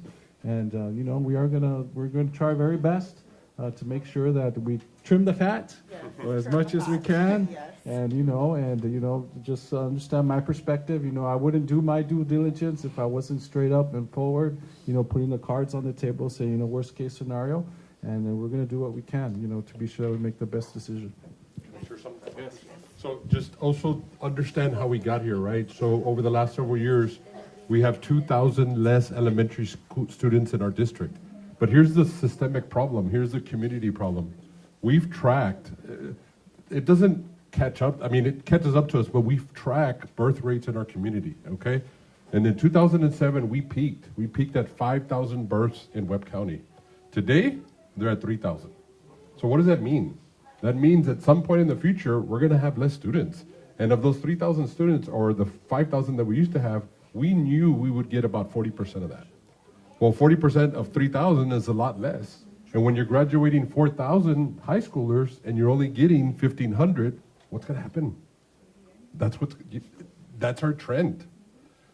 I have a 24-year-old medical school. I have a 22-year-old that's going to go off to PT school. The last thing that they're thinking about is having kids. That's the reality. And more of our kids at that age, they're not going to have kids until they're 30, if they have kids. That's the trend. That is the trend, not only in Laredo, it's all along the Rio Grande Valley, it's all over the state of Texas. There are less kids being born, and there's certainly a lot less in Webb County. So something's going to have to happen eventually, but the idea of phasing out, that those are. We're talking about our kids. Sure, I understand. Right now. I understand. We're not talking about projections. Yes, ma'am. It's our kids right now. I get it. And my child went to Butcher's this summer, and it took us 45 minutes to make a line and pick them up the way that the school wanted us to do so. And while those 45 minutes, my child was waiting outside, sitting in the concrete. And our other option was to park and lock the houses and cross the street. And that's what we had to expose our daughters to. And that's right now. Yes, That's ma'am. not projections. no, I understand. I'm just kind of giving the big picture, the global I picture. completely agree with projection, but my daughter is right now. I understand. I understand. I have a question in regards to the online program. Is the district gonna be purchasing laptops from the online? I don't agree with the online schooling, but are they gonna spend money on other programs? Why don't they put a stop on any programs that they're starting and put the money here on the schools that you wanna close? That's what I think. The software. So we do have a one-to-one, a mobile device that we've implemented over the years. It is, we spend about $3 to $4 million a year on doing that, but that's a commitment that we made to make sure that every single student had access, every single student had the ability to be able to do what they need to do. This is a different economy that we live in, right? Everything is electronic based, everything's automated and so forth. We have extended that, by the way. We used to buy every 4 years. You got it in 3rd grade, you got it in 8th grade, and then you got it you got it in 3rd grade, you got it in 6th grade, and you got it as a freshman. So we've extended that and added an additional year to hold on to it. But these are Chromebooks.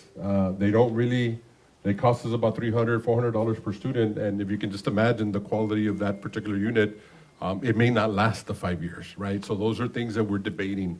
And we have reduced that over the years, but again, it's an expensive proposition. I think she was talking about the virtual academy, and I know that I've asked you before, so I don't know if you want to elaborate a little bit. Yeah, when it comes to the virtual academy, you know, for many years, the state did not allow for virtual enrollment. You know, many school districts across the state are now taking advantage of that. So any student who is in the state of Texas can come in and be a student with us. And when we do that, you know, it increases our enrollment. And our current projections look like, you know, it looks good. And, you know, we are going to make the decision is if you're here locally and you're online, you will get a Chromebook. But if you're out of our boundaries or you're, you know, in another city, you're just going to have to use your own device. Certainly there is going to be some startup costs, but, you know, the amount of generated ADA, the amount of generated state funding, you know, at the end will offset that. And, you know, it is pretty much a staple now to be computer literate, of course, to have a device. And, you know, many of our textbooks that we get are now online textbooks, and there's no paper base, so there is a need, you know, for that digital device. But I certainly understand, you know, we do try to do some cost-saving measures. You know, we are going to prolong, you know, when we renew those devices, but it comes with the price, because if you have a broken device, it has a warranty, and of course we need to pay for parts. So, you know, there is pros and cons when it comes to, you know, the longevity of that device. Yes, do you have a question? Going back to the technology, some districts are going back to paper, pencil, and getting rid of the Chromebook just because I actually wouldn't be opposed to that because I'm a high school teacher and I see how much of a distraction it really is. Kids don't really do a lot on the Chromebook. You have to be monitoring all the time. The moment the teacher steps away, they're right back on YouTube. So what happened to, I mean, how about if we go back to the way we were cows, computers on wheels, where the teacher handled the device and we lent it when it was necessary, not for them to take it home. Because I also have several students who already freshman year don't have a device and they don't want to pay for it because they don't want to pay the $300. So computers on wheels, going back to that, or having the parent, if they really need a device, buy it at a discounted price, $40, $50, something like that, because that would, I mean, if we're gonna save $2 million consolidating the school, we could save $4 million just going back to computers on wheels or back to paper pencil like other districts are doing. That would be something to consider. Dr. Cruz, I was going along the same lines. I was gonna ask Mr. Garza, Ms. Lessa, you know, I was a middle school teacher. I know that in middle school, you know, maybe, have you thought of maybe having class sets? Because most kids in middle school don't do homework. They really don't. And so when and in elementary it's different, you know, I think the little ones really take advantage of that. AR is AR for them, you know, in elementary, I'm sorry, Ms. Lessa, I'm not in elementary, but I think you can vouch it. You can say that there's a lot more use for the little ones. There's a lot more homework and they go home and they do all of that. Once you hit middle school, that's not the same. There's no more AR. So maybe think about saving money in terms of not giving out in the middle school, having class sets. If parents really want the children to have a computer, then they sign it out. And then at the end of the year, they bring it back and there's a price difference if it's not. Because I can tell you that in middle school, most kids do not do homework. So we hardly ever assign. Everything is done in the class because very little, you know, they always have something else to do. And if you've ever seen the Chromebooks of middle school, have you ever seen how they look? Oh, yeah. They're just like, there's no keys, so, you know, I'm thinking, yes. They're not meant to. They're not meant for middle school children. So maybe that's something you can think and save some money there. That's something that we'll discuss with Ms. Judy Garcia, who's the Director for Instructional Technology. so that we can look at if we need to go back to class sets. I will tell you that that would be an additional expense because we would have to purchase new PALs, we would have to purchase, but maybe something we can phase in. So we'll look into that. But going back to the technology too, it's also that, like I mentioned it this past Wednesday, all these programs that are not being used. It's too much for us teachers. So right now, we're looking at that. We actually have a program that tells us exactly how many users are going in. So we're looking at all of that. We're gonna have a survey going out to teachers very soon as well, so that we can, we need to hear from the teachers. Please do follow up on that, Yes. especially the workbooks. It was really like a shocking view to see, and it's a reality. A teacher that took all those workbooks, it's a reality. Most of those workbooks are not being used, or blank.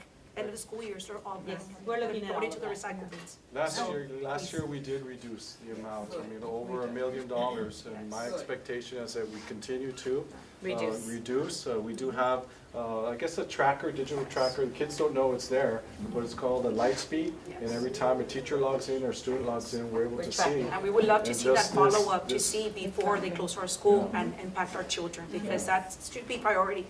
All those things that money's being wasted on, and we saw it. They took that big bundle of books.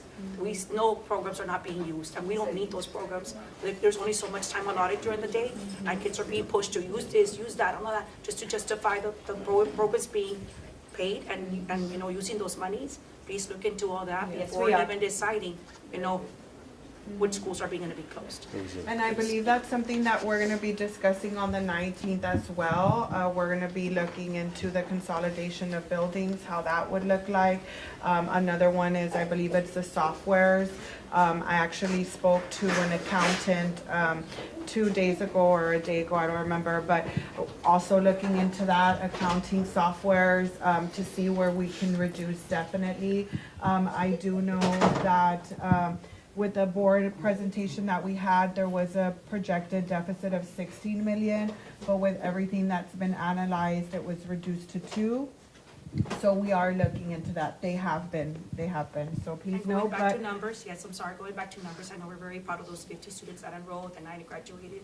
Just here itself, if we open 2 pre-K3 classes, that's 50 students here. Imagine all north area, Mines Road area, South area, that's more students coming in. Even parents that have 4-year-olds or even more kids can bring their kids too, because they don't have to be going to daycares and dropping a middle school and everywhere all over. We can cater to those parents who have the little ones right now, and maybe they'll bring the siblings. Yeah, definitely, thank you. Next, Mr. Martinez, oh, yes? Oh, you're talking about the monies and everything, I mean, cut the fat, why? To me, it seems, my 2 daughters are here, my wife's right here next to me, and it seems to me that you're punishing the school because of the enrollment is low. Why you're not, I mean, don't want to see it sound bad for what I'm going to say, but the ones that should be getting punished are those schools that are getting those low grades. Maybe, and I'm going to say it, it sounds kind of discriminatory, but the South. Why not those schools that are coming with lower grades with those kids who are missing schools, not going to school and everything? Why? Because they're attending school and you're getting the money. I mean, I don't think that's fair for Matias de Llano that our kids are attending here. Yes, there's smaller classes, we got smaller teachers and everything, but our kids are learning. They're getting, they get home and they're like, look, Dad, I learned this, I learned that. So I mean, it feels to me that not only are you punishing the teachers in the school, you're punishing the kids. I mean, just because we don't have the enrollment. I mean, why not close those other schools that are not getting the grade, the A, like Matias de Llanos, and funnel that money over here? Why not do that? Why can we not, instead of like just closing the north, because I don't think it's fair that we close Matias de Llanos. I think you should funnel the money over here. And I agree with you. That's one of the things that, I've been looking at as well. I did meet with Ms. Carodi. Matias de Llano has done very well. They've earned, consecutive A's. I think it was just 1 year that they missed it by very, very, very little. But still, I'm a strong believer in that, yes, small classroom sizes are what's beneficial. I have a child with ADHD, and yes, the Chromebook. I mean, I'm always getting calls from the teachers. Chris is not doing his work. I'm walking and he's on, playing games. So I know that's real because I live it, but know that there's so many factors that go into consolidating of schools. And that's why I believe, like you, Matias de Llano shouldn't be one. you know, compared to the schools that are being considered to being consolidated, I wouldn't even think it's fair to, you know, to just say like, well, let's punish a school because they have a C rating. I think we also need to be responsible in thinking, how can we get them, right, to be at par with the other campuses. We need to start looking into that. But yes, definitely. Thank you. Yeah, no, Thank you. They dropped my daughter off. The parents here are not concerned about our dance. They're not concerned about Pérez Elementary. We're concerned about Matias Llano. Whether they're on a C level or an A level, you're punishing an A level school. That's what I'm saying, because a smaller classroom works for students. So, but we don't have the enrollment, so we care about the money. I mean, it's like the gentleman. I don't know. Someone said it. This is no longer an education thing. It's a business. It's a business. I mean, I'm a director of operations. I run a big warehouse. I mean, I run money and everything. I have to look through my vendors and everything. It's things that you guys need to go through, like the vendors, cut some contracts out, unnecessary things, cost, land grants. I know UISD has land. I mean, with the land that they're not even using right now, why not even sell it to make up that money, that deficit? Why? I mean, the land that you're just like, oh, we're holding on to the future. For what? The future's right here, right now, our kids, not 20, 30 years from now. And that's definitely, I do want you to know that after this regular board workshop that we had, that is something that we're looking into. We're taking into consideration. Again, you know, I know it does seem, and thank you for bringing that up, that it does seem like it's a final, right? But I want you to know that nothing's final right now. At the end of the day, the board, the majority vote of the board has the last say so, right, in what's going to happen. And I can tell you that, yes, you're right. I care about Matias because this is my district, right? I am invested in this because I live around here, right? The concern about the traffic, definitely. My child goes to Elias Herrera. Imagine the traffic if we close this school. It's going to be horrible for Borchers and for Colonel. So trust me, I know. I want you to know that, again, this is not something final. I am going to advocate, and I am going to bring up all your concerns, every single concern.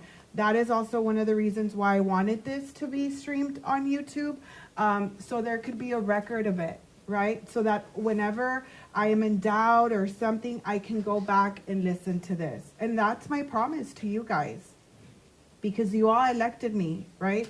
You gave me this responsibility to make sure that I advocate for you, that I vouch for you with everything that I have. And know, sir, that really I am. I'm looking, and if they want to, you know, I have so many ways in which I can defend Matias Llano as to why Matias Llano should not be closed. And trust me, I will bring them up. So thank you for that. Thank you. Next is Jorge Martinez, maybe he left. Jorge Martinez. Oh, Jorge, yeah. Yeah, so Jorge, I graduated with him, so we're UISD products. Bulldogs. Wow, you guys are all tough acts to follow. But I've heard many good things, and it makes me proud as a parent of a Matias student that, you know, so many passionate people are speaking up on behalf of, you know, not just my daughter, but of course the community. And as an educator, I come to understand that, you know, these are the children that we serve. Those are somebody's babies, and I understand it now more than ever as a father. And I prepared something a little simple. I really wish I would have gone earlier, hearing what you all said, because, you know, some of the points were really great, really passionate. And here I am with a little bit of a prepared statement, but I like to analyze things. I like to write things out. And the idea that came to my head involved understanding that the financial and enrollment pressures that the district is facing. At the same time, before we close neighborhood campuses, I would like the board and the administration to consider studying a different structure that I've seen work in another Texas community. Some districts separate early elementary from upper elementary. Pre-K through second remain considered elementary schools, while grades 3 to 5 make up what are known as intermediate campuses. Older students rotate among their subject teachers, and resources can be concentrated and buildings operate closer to capacity while younger children remain in smaller developmentally appropriate settings, having their unique learning needs served apart from older students. But hearing what you guys have said, it's like, it's hard to do when Matias serves pre-K to 5 and having that, be separated. But the reality is that it's something that my wife and I considered with these, we're right down the street from Malakoff, and Borchers is even further down the street. But hearing what we've heard and just kind of thinking it through, we chose to go with Matias de Llano. And looking at this particular area, several campuses sit within the short distance of one another. And because travel between them is relatively quick, this type of reorganization might improve efficiency without removing the school's presence from the community. I'm not presenting this as a finished plan. I'm asking that it be analyzed with the same seriousness as closure scenarios, and that the community be allowed to see those comparisons before final decisions are made. I'm very grateful for being able to have a voice in expressing our concerns and having this type of forum, because that's what it means to be a community, I've learned. And it's very heartwarming, and it's cool to see it happen. Oh, this is for me, dude. But thank you all for your time, and appreciate you all very much. Thank you. Two more. Okay, two more. Adriana Contreras. Yes. And like Ms. Biggs say, don't let it end here. My promise to you guys is that I'm going to advocate for you guys with everything that I have, because I'm a mother. My parents were teachers, so I know, but I also need you to advocate alongside with me as well, to be part of the process, to go to the meetings, to sign up for public comments, because yes, it's wonderful. I stand with you. I don't want this school to be closed, but I cannot do the job alone. I can't. I'm only one vote, one person. So I need you all to continue. Thank you, to continue being part of this community, being part of the process, going to the meetings, and expressing your concerns to the other board members as well. Because it's not just me. I can assure you that. I'm going to fight and I'm going to advocate with everything that I have, but we all have to be on the same board, on the same page, and it's very important that you all communicate that to everybody. So, Ms. Contreras, yes? Yes, sorry I'm too short for this. Okay, so I just wanted to let it be known how stressful this whole situation has been as a parent.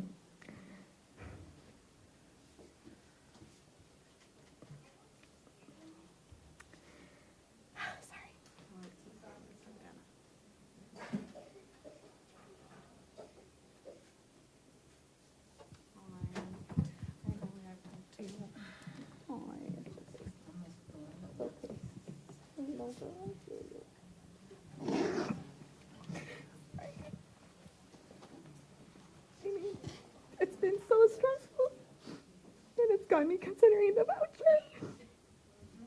Dr. V is at United Day now. I mean, it's a huge game changer.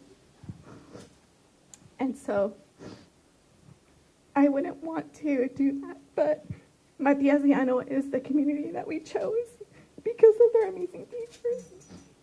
Because her name is Sanchez. My son is in the SLC unit. And so that's something that was not discussed at the meeting that I wish it could have been discussed in detail.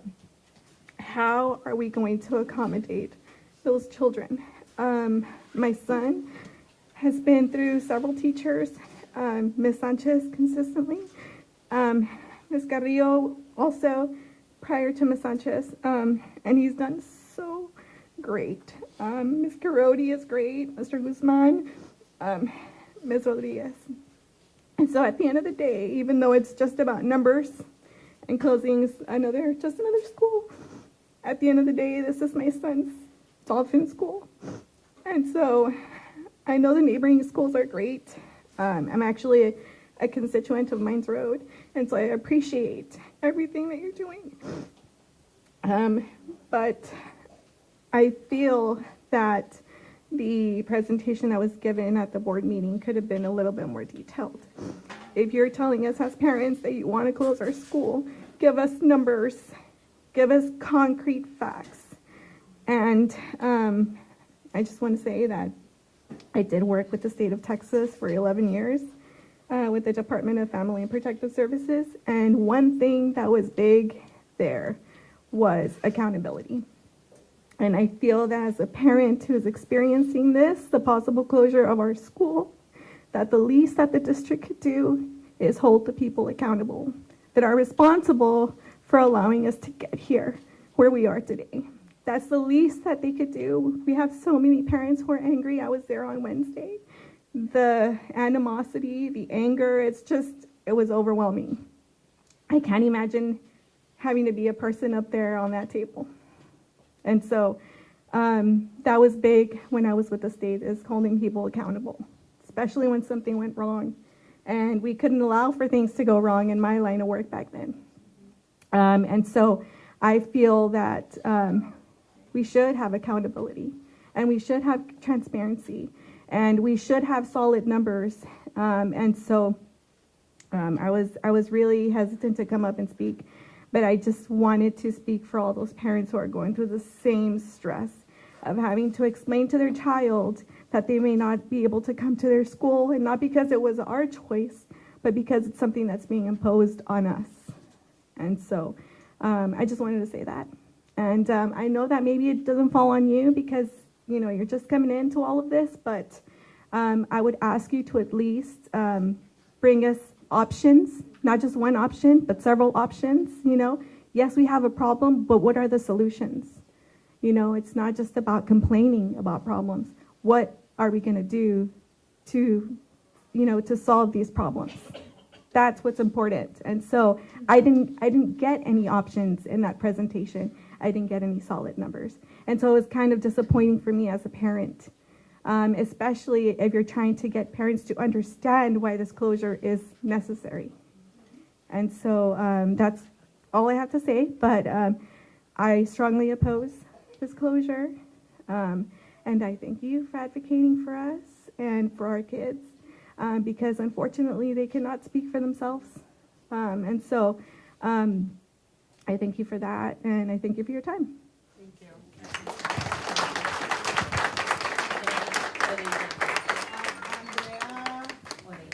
Llano. And just, with that, when I was presented this plan, which again, and Dr. Cruz, this, and Mr. Garza, to me, this proposal was just completely flawed. Completely flawed because of that, because not a lot of things were taken into consideration. And so I have a daughter who was born with special needs. I mean, she looks normal from the outside, but from the inside, she's all repaired up, right? So special education is very dear to my heart. That was one of the concerns that I did bring up when all of this was proposed to me. If it impacts a child who is considered as normal, right? The disruption, can you imagine what it's going to do to children with special needs who are already accustomed to their teachers? So know that all those concerns have been brought up. They are looking into all of that. So know that you are being heard, okay? Thank you. Ms. Andrea. Yes. Okay. Believe it or not, I really love this school. I'm not one of the parents to be all hurrying all the time, but amazing teacher, Ms. Herndon. My son started, Ms. Carodi, come on. Ms. Garcia, Ms. Jaimes, Ms. Ramos, they're all amazing. You can't do that.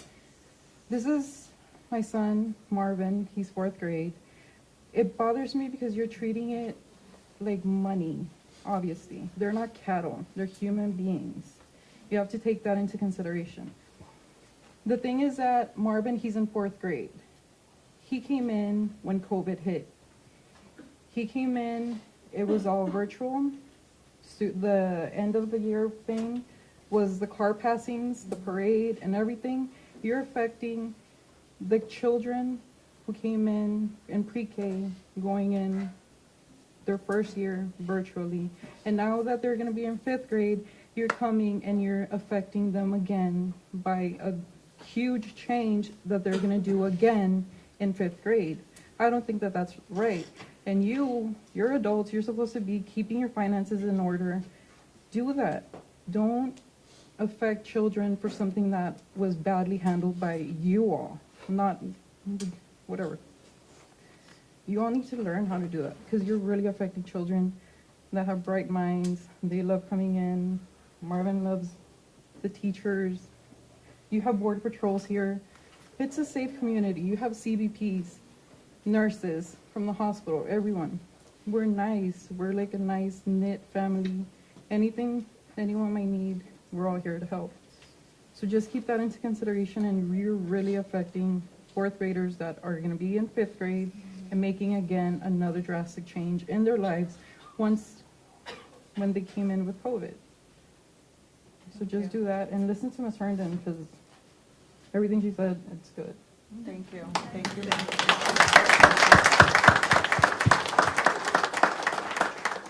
I think that was the last person who had signed up. I don't know if there's any other questions before we wrap up the meeting.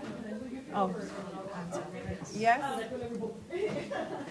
Going back to what was said about the Chromebooks and the teacher at the high school level, freshman campus, I know you said it'll be an initial cost, Dr. Cruz, but considering that there were $2,000 some spent on scratch sandwiches last month and 30 some thousand on travel, I understand that teachers need to further their education so that they can teach their students, but if we're putting a PD virtually, then that can be done as well to save money there.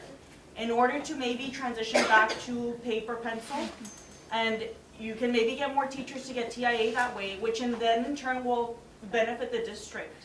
I know it's an initial cost, but it's a better cost, I believe, than closing the schools. At the end of the day, the kids are going to be affected by it. I know Ms. Lessa mentioned that there's going to be a survey sent out to teachers. It's important that that's really taken into consideration, not just sent out as like a checklist, like, okay, well, we did it, and then we're going to move on. Really listen to your teachers. They're in the classroom with your kids 5 days a week. They're the ones that know best. Yes. So really listen, don't just say, well, I'm just going to check it off and say, well, I sent the survey, it's done, and we're going to beat our hands out of it. No. Listen to your teachers. They know their students. They know what's best for them. Keep the survey anonymous, but truly anonymous, because a lot of teachers are scared of retaliation if they speak out. Yes, we will do that. And actually, when we went over the survey, I told Ms. Lessa, just don't put the name. I think you also need to put the icon now, because that's how we figure out, what the softwares are. Definitely, we're going to stress that. We want teacher voice. We want to know which platforms are being used. And we already know. Initially, we have an initial report. We just went over it on Tuesday. And we're seeing, the big ones that are being used. Is Summit K-12, is iReady, is Lexia. Those are good. Good for emerging bilingual students. Good for, also special needs students. And there's also programs out there, we're spending all this money. Look at this usage. So those are the ones that we're going to start, getting rid of or either renegotiate a contract. And one thing that I also found in my first year is like, hey, we have 40,000 license. Hello, we only have 38,000 students, so, and we did that. We went back to the vendors and said, hey, this is our price. This is the best price, and we're going to hold that to you. And they did come through. And, that's how we are going to begin, to make adjustments. But certainly, I want your voice in terms of which instructional programs are good for you. And yes, sometimes there are redundancy in these programs. So, that's something that we're going to take seriously and take the necessary measures. And I know another concern was that, Ms. Lessa, in one of the meetings that I had, was that teachers are asked for these surveys, and some things are added, but some things are not removed. So we can also look into that as far as the scope of sequence and the programs that are being used to take really that into consideration. Okay, yeah, and that's what that survey is going to be about. It's going to be about the programs that we have in our scope and sequences. I will tell you though, and I will invite absolutely every teacher that in the scope and sequence, especially at the elementary level, we ask for feedback. We ask for feedback every 6 weeks, and that's considered so that we can go in and make changes.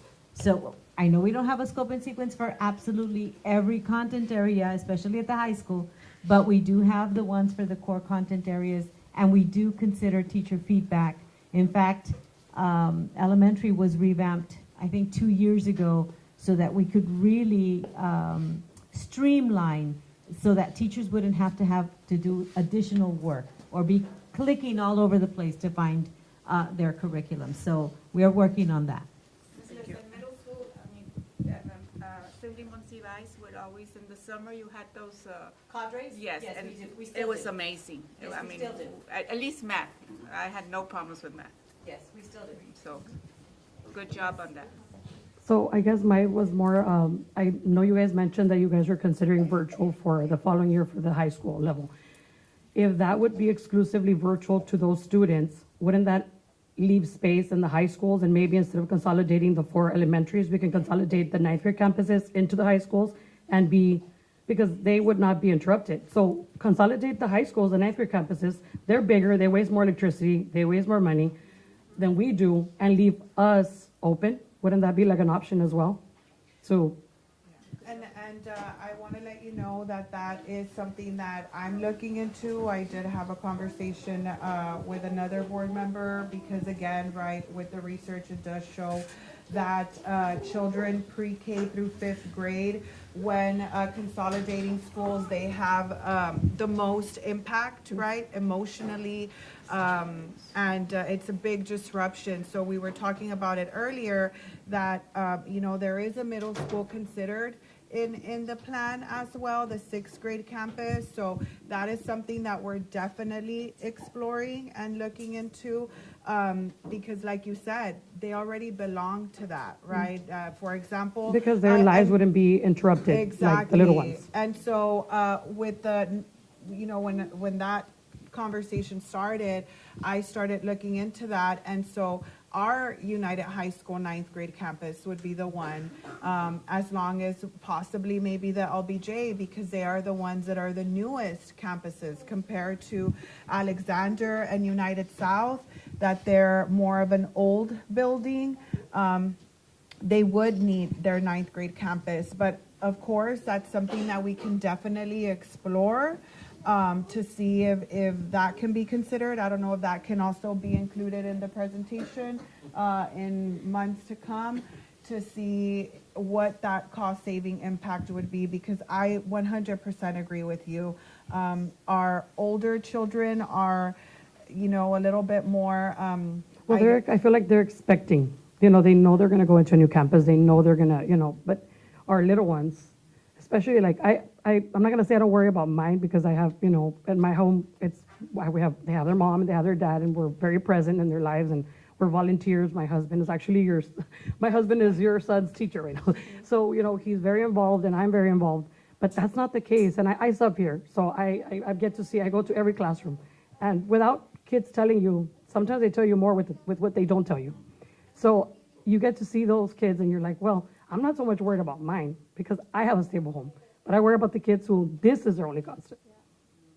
This is the only family that they have, and they haven't. They know that this is, when they come to this school, they already know who's going to greet them at the door, and they know the security guards, and that's not the case for everyone. You know, my kids love this school, but I think more than anything, I'm not even speaking for my kids anymore, because I know my husband and I have had this conversation. My son didn't hear it from me, he heard it from another classmate. And, you know, we tried, and if it does happen, where this does happen, I told my husband, we're not going to show him, this is not going to be negative. Because if we as parents already come in, I mean, I'm not saying it's not a negative, because it is, but I'm going to make it as positive as it is for him. I'm going to make this, because change is part of life. But I think, like everybody else, I think that's like the comment that I hear that everybody says, and everybody has the same. It's not so much that we don't want the change, but for this to be the only option or the first option. You know, so if we could try it with the high schools, maybe at least for a year, so we could see how this goes. And, you know, like I'm telling you, like, we've made up our mind, like, if it happens, it happens. But not all kids have a mom and a dad who are gonna, hold their hand through the process. Some kids don't have that. And so that's who and I know that's, you're probably thinking like, well, you're saying that, but no, I'm really not worried so much for my kids. Like, I know my kids will be okay because they have me and they have their dad, but that's not the case for every child. And that's, as a parent, and I don't want to say educator, because obviously I'm not a teacher, but my husband's a teacher, and I know how much he cares for his students. And I'm a sub here, and I really, like, the kids, like, I see them, and I'm like, it's going to be very sad too, because I know a lot of the kids don't have that. They don't have that at home. So I speak for them. Thank you for that, and thank you. And, I want you all to know that all your feelings and all of your emotions are valid. They're valid. Like, really, they are. A thought that comes into my mind is, imagine in the last day of school, you see it, the kids cry, right? The kids cry. My daughter, the little one, she's a crier, and she's very close with her best friend, and so that thought comes to my mind. Like, imagine if we close the school, that's just going to be a tremendous emotional impact, right? So again, I want you to know that all of your feelings are valid. It's okay to feel scared. It's okay to be anxious. It's okay to be angry. But know that I, for one, I am listening, and I'm very happy and very grateful. And we are very blessed today to have our superintendent present. Really, guys. That says a lot. That really shows his commitment to the community, to the district, and we are very blessed tonight to have that. Ms. Lessa, who is CNI, right? That is a crucial part of this, very crucial part, because that's the education and instruction. And of course, Mr. Gatsa, who is the facilities and the one who runs everything. So transportation. So very grateful. Honestly, I'm very grateful for all of you all that were here today. I know all of us have busy schedules too. Go ahead, ma'am. No, I was just going to mention, like, going back to the high school campuses, because that's what I was thinking. Like, you have South, LBJ, Alexander, and going back to the, the programs you guys want to implement. I've maybe taken into consideration, I went to high school with, freshman, sophomore, junior, senior. So it's like 9th campuses didn't exist. You can probably use those campuses to implement those programs that you guys want to do. Bring up your enrollment. Because I really don't think it's fair. Like, my kids are supposed to go to Colonel, and I didn't, I did my research like another parent. My husband came to Matias, and once in this school, like, I did my research, everything, my kids love it here. Like, my daughter is excited, she's in pre-kinder, my son's in first. My daughter's excited already for next year to go to the teacher that my son had for kinder. Miss Herndon is amazing. Miss Jaimes, Miss Teniente, everybody. Miss Carodi, sorry. Everybody is amazing here. But just thinking of doing that consolidation in high schools instead of the elementaries, because like everybody said, like the elementary schools is like the kids' very foundation of their learning, and it affects them more. So if you try to take them to another school where it's going to be more busy, like you're going to see more traffic, it's going to get more tardies, you're going to see the decline in education, and I don't really think it's fair for my kids and me having to explain to them like, hey, maybe next year you're not going to be able to see your favorite teacher. Or, everybody knows everybody. The teachers are very aware of their students. Like, my son just recently got diagnosed with ADHD, and it was thanks to the teachers, pushing like, hey, you have that one-on-one education. So I was just going to say, like, maybe the high schools, using those buildings, or during the summer, open up the schools for something that can bring in more money. Thank you for that. Definitely, It would be easier for the older kids. They're already going to high school. They're leaving middle school versus these little ones. Like, not add portables to elementaries. You have portables in high school. Yes, sir? I was wondering if the district boundaries could be redrawn to draw more children in. That's definitely something that we can look into and have proposed in the next meeting. I do know that I did ask Mr. Gatsa and Dr. Cruz to run a scenario, especially for this district, to see how that would look like. So that's something that I'm looking forward to seeing, and for you all to be able to see as well, right? Because again, I don't want Matias to close. You all don't want Matias to close, right? The teachers, Ms. Karodi. So again, you know, we're going to continue having these conversations. Yes, these are hard conversations to have, but that's the only way that we can open dialogue and have transparency, right? At the end of the day, and let you guys know that we are taking everything into consideration, and we are going to look into that, right? And I expect. They used to do it the old days when the new subdivision would come in, they'd redraw the district, so all those new. Yes, sir. I actually did it for about 20-some years at the district. I was responsible for that. So when we opened up Borchers, guess what? I had to have a meeting here at Matias to change those boundaries. We opened up Malakoff. Guess what? I had to have a meeting here at Matias to change boundaries. And it was very emotional. I'm going to be honest with you.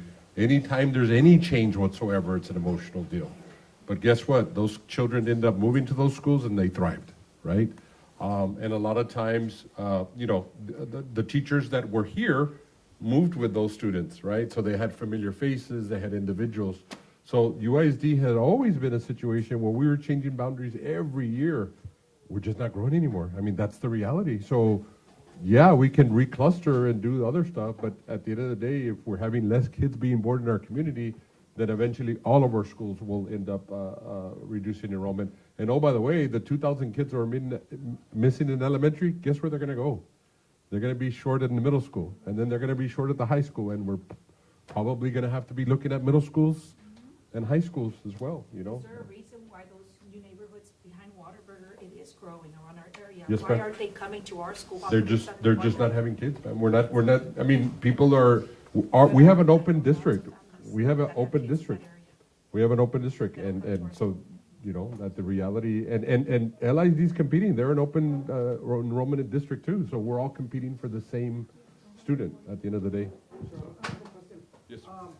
How far does the district go as far as reaching the tax base or tax Yeah, base? so I'm glad that question was brought up about the commercial. We are capped. It doesn't matter. We can grow $1 billion. The way it works, it's a very complicated financial system, but the state guarantees you X amount of dollar per student, period. So for example, just for the sake of discussion, it's $1, just for the sake of discussion. The state commits to giving you 50 cents, we have to raise 50 cents locally, okay? If our values go up, well, guess what? We have to collect 60, they give you 40. It's the same dollar. They don't change. They don't give you any more money. Are y'all talking to, Representative Raymond? Sir, we meet with them every year. We go to Austin, we lobby, but let's call it what it is. The governor pushed for vouchers. At the end of the day, it's the erosion of our public school system, you know, at the state level. No funding 2 years ago. The money that they gave us for teachers, they said, here, we're going to give it to you. Guess what? We didn't get dollar for dollar. If it cost us $12 million to give teacher pay raises, we ended up getting 11, you know? So all these things come into play. And for whatever reason, the people that are in charge up there at the state level, they either want to privatize public schools or they want to go in a different direction. Charter schools, if we get 6,000, they're getting $15,000 per student. How does that make any sense? How does that make sense? That doesn't make any sense whatsoever. You know, they're giving vouchers at $10,000 per student. We're getting 6. How does that make any sense? So, you know. Increasing the grades, right? Yeah, in other words, they're just not putting us on an even playing field. They're saying if you go to a private school, we're going to give you $10,000 to go there, but if you come to a public school, we're going to give you $6,000. How does that? That doesn't even equate. And so one of the things, yes, and so one of the things is, you know, as a parent, right? As a parent, I'm a parent. One of the things that, you know, reach out to the state representative, right? It's very important, like I said, for him to hear your story as well. Our Senator Safarini, she needs to hear these stories. I actually spoke to the community outreach for Dr. Congressman Henry Cuellar 2 days ago on Wednesday, right? Today's Friday, I'm like on my days. On Wednesday, because it was a surprise to him too that his namesake school is, being consolidated. It's being looked at. So reach out to your representatives as well, yes, they can lobby and we can go up to Austin and we can have the conversations, but at the end of the day, again, we have to come together as a community together, right? And reach out to them. I can tell you. To be fair, they both voted against the vouchers. Yes. Like, let's be clear, right? They were in the minority fighting against taking our taxpayer dollars and funding, because the reality, we're subsidizing those people that are already attending private schools. That's the reality. If we really want to put the cards on the table, none of those people are going to stop going to private schools, but we're going to help fund that. And that's not, yes, exactly. So, and to be honest with you, they get to choose who they pick to enroll. If any one of you wants to get a voucher and go, it doesn't mean you're going to accept it. They get to choose whether you come to your school. And if you're special needs, forget it. They're not going to accept you. They're not. That's the reality. How is that fair to our public school system? How is that fair, And it's not fair, and so one of the things as parents, and I have friends who have their kids at private school. I even had my son at private school, and I, withdrew him because private school didn't have, he has ADHD, and they didn't have the programs that public education offers, right? So, I'm going to give you a little bit of homework. If you do know anybody who's even thinking about considering the voucher, anybody who has their, children in the private sector, really, like UISD has so many amazing programs. They have so many amazing teachers, principals, yes, counselors, yes, financially, we can be in the red, we can, look bad, but what's being provided at UISD today is quality education. So I'm going to give you a little bit of that homework is to really promote UISD. I know sometimes, right, we don't do everything great. Not everything is always pretty and pink, but at the end of the day, we do have quality education. We do. Our program speaks for itself. Now in District 7, we offer robotics in each and every single campus. That's a perk that the private schools don't offer. Now we're going to be offering STEM at every middle school. That's another perk, right? So we also need to do our part in promoting the great things that are happening at UISD.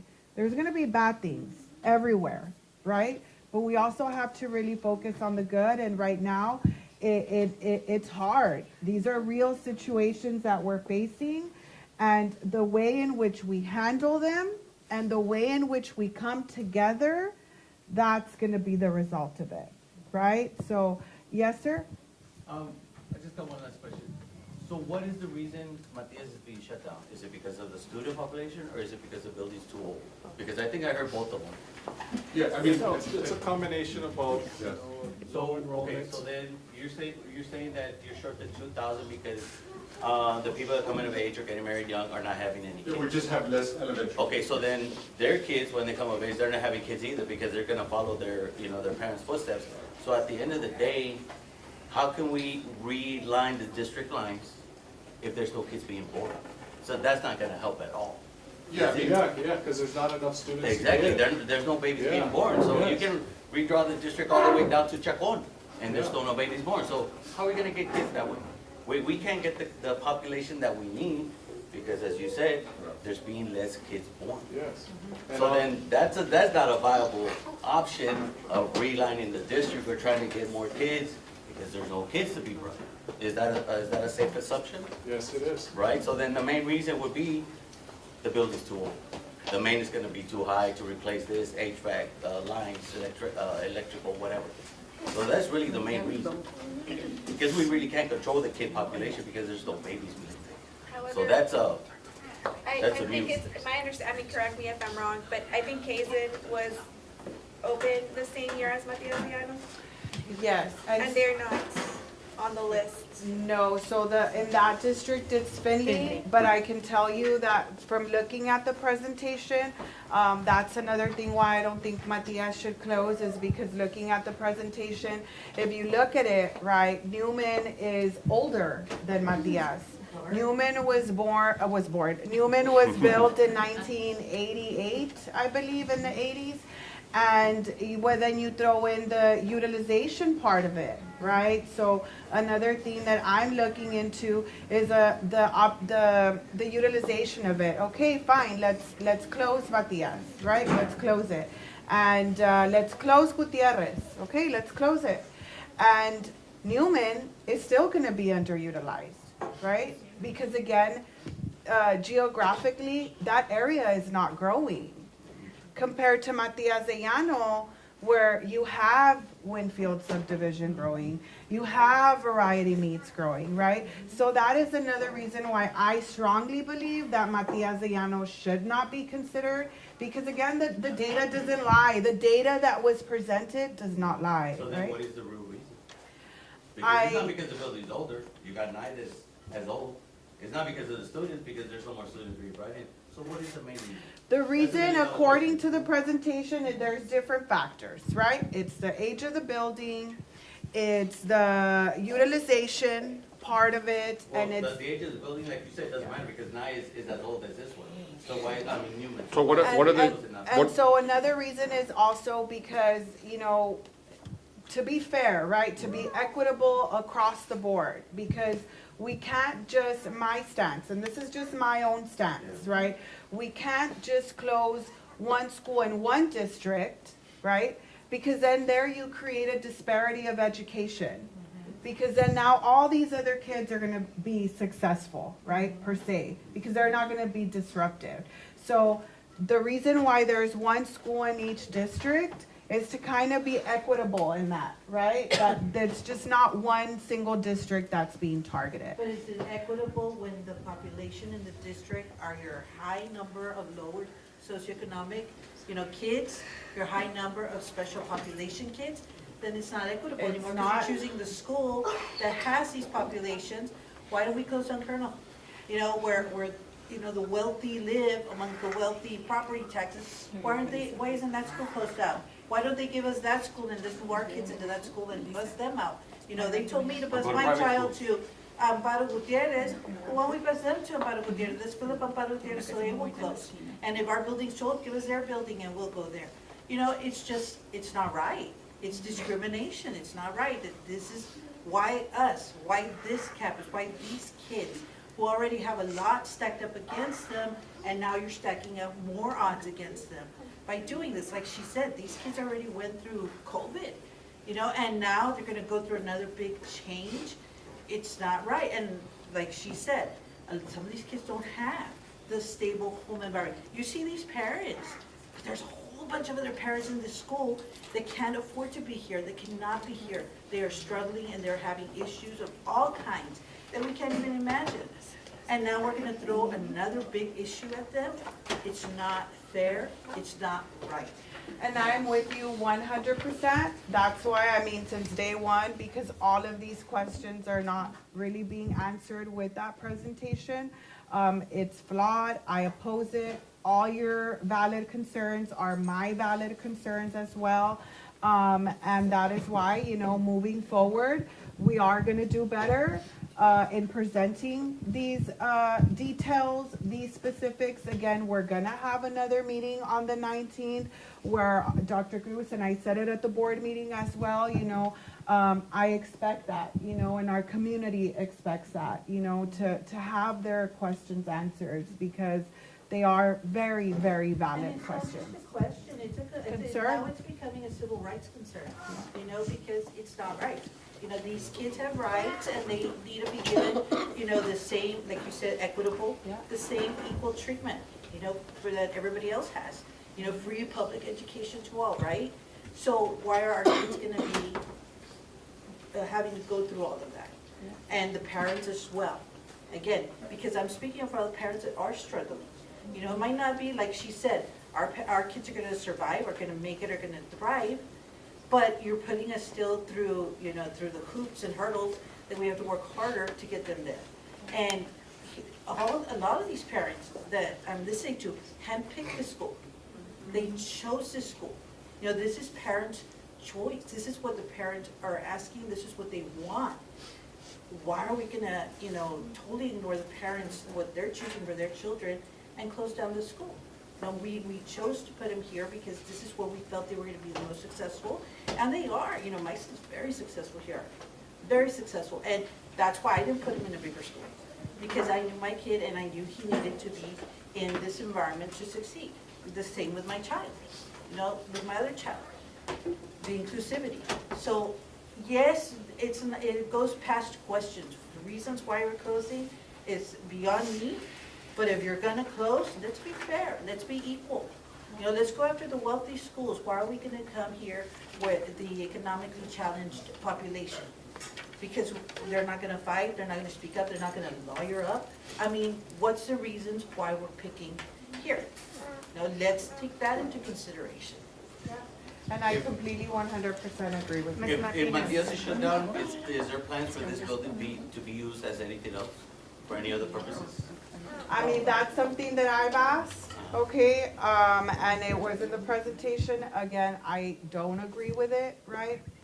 Again, I think that education comes first. I think that we need to put our children first. I think that, you know, whatever usage we could use, whatever, in whichever way that we could use this building is not any good reason to displace our students, you know, but. If you're gonna use it within the district, then why are we moving our kids? Correct. Because we can still use it. Yeah. Then it doesn't become a thing that the building's old and that the maintenance is too expensive. It's just that the building's gonna be used for something else that's gonna bring the district more money. Because like I said, at the end of the day, it's all about the money. It's all about the top dollar. So then you're not getting the attendance to bring in the money that you need, right? Because school's supposed to be about academia, basics, fundamentals, 2 + 2 is 4. It's always gonna be that. So then the attendance is not bringing you the money, so let's move the kids and then use this building for something that is gonna bring the money for the district. Is that something that's viable, that the district is gonna use it for? Are there plans for that? That's my question to you. I believe one of the options on the presentation was to lease it to the city, so it could be this recreation center. Yeah, and I'm not and for this and that. However, no one actually did the legwork Exactly. to figure out if the city is even interested And if in it's leasing this. feasible. Do they even have the money to lease? Or lease it to somebody else, but at the end of the day, who gets the money? The district. Yes? Well, again, I mean, I'm with you 100%. Like, these are all concerns that I voiced in my meeting. I know it was brought up that it could be leased to the city, but I'm completely against that, and I'll tell you why. Because I also represent Elias Herrera. My son's about to graduate, right, from Elias Herrera. But there's athletes that use that field. So then my concern becomes, yeah, that's fine, let's lease it up to anybody, but who's gonna be around the school now, right? And so is that even really an investment that we're doing? So. Was that the only option that it was? No, there's just, you know, again, this was just a proposal, right? Like worst case scenario, as it's been said. I know in the presentation, it's also been thrown out that it could be used for like employee development. Another one was that it could be leased. Another one was that it could be used as like a transportation satellite, right, office. Training facility. Yes, but I don't think we would use it for transport. I mean. it was like yeah, a there's all kinds- satellite, we have it here. There's all kinds of requirements, fuel, all that other good stuff, so. But I'm gonna be honest with you, like, and they already know because they were in the meeting with me. I mean, this to me, like, it's trash. Like, and I you know, it's not a good presentation because it doesn't give you everything. And so I'm, you know, I don't know if you've been watching the board meetings, but I'm a person who truly advocates for my district and that I need everything in detail, because I need to be able to make an informed decision. And this, to me, this is not gonna help me make an informed decision that benefits my community and that also benefits UISD. Because I also have to think about the sustainability of the district, right? That's something else that I have to take into consideration. And so this presentation to me doesn't give me that. It's very generalized, and I said it at the board meeting, like the other factors, right, that are being considered. Well, what stipends are gonna be looked into? Because are you gonna affect the coaches? Yes, go ahead. I wanted to say, maybe this is the time to kind of think, Dr. Cruz, Mr. Garza, to step back, and as the gentleman said, take a year. This is something really fast-paced. I mean, I was like, wow, when Mr. Montemayor put that statement out there, and then everybody was, you know, we get criticized because people are coming up with stuff, but then when you do something like that, and you know, that's just a wrong process. So I think that we were not, we kind of did not so maybe we need to, I know that again, I'm a numbers person, money-wise, I know the fund balance is something that's very critical. We're almost to, we've got 58, take the 5,000 on the maintenance for next year, we're 53, we have a 20, I understand all of that. But if we're doing this so fast, and we have to learn from our mistakes in the past, and how do we know this is even gonna work? Exactly. And then is it gonna, you know, like we just, Mr. Garza, you know, he was honest, he said, we're not gonna be able to use it for transportation, even though it's in there, right? Because of all the, you know, in all fairness, the Clark, it's, you spend 1.7 million fixing the roof, you know, on a maintenance note, almost a year and a half ago. You use it once in a while, I think Ms. Ramirez said, for police, you know, so again, we got to do better. We just have to do better with our costs, and maybe you really need to step back and think, you know what? We need more time on this. Who did the presentation? Who put it together? Consultant?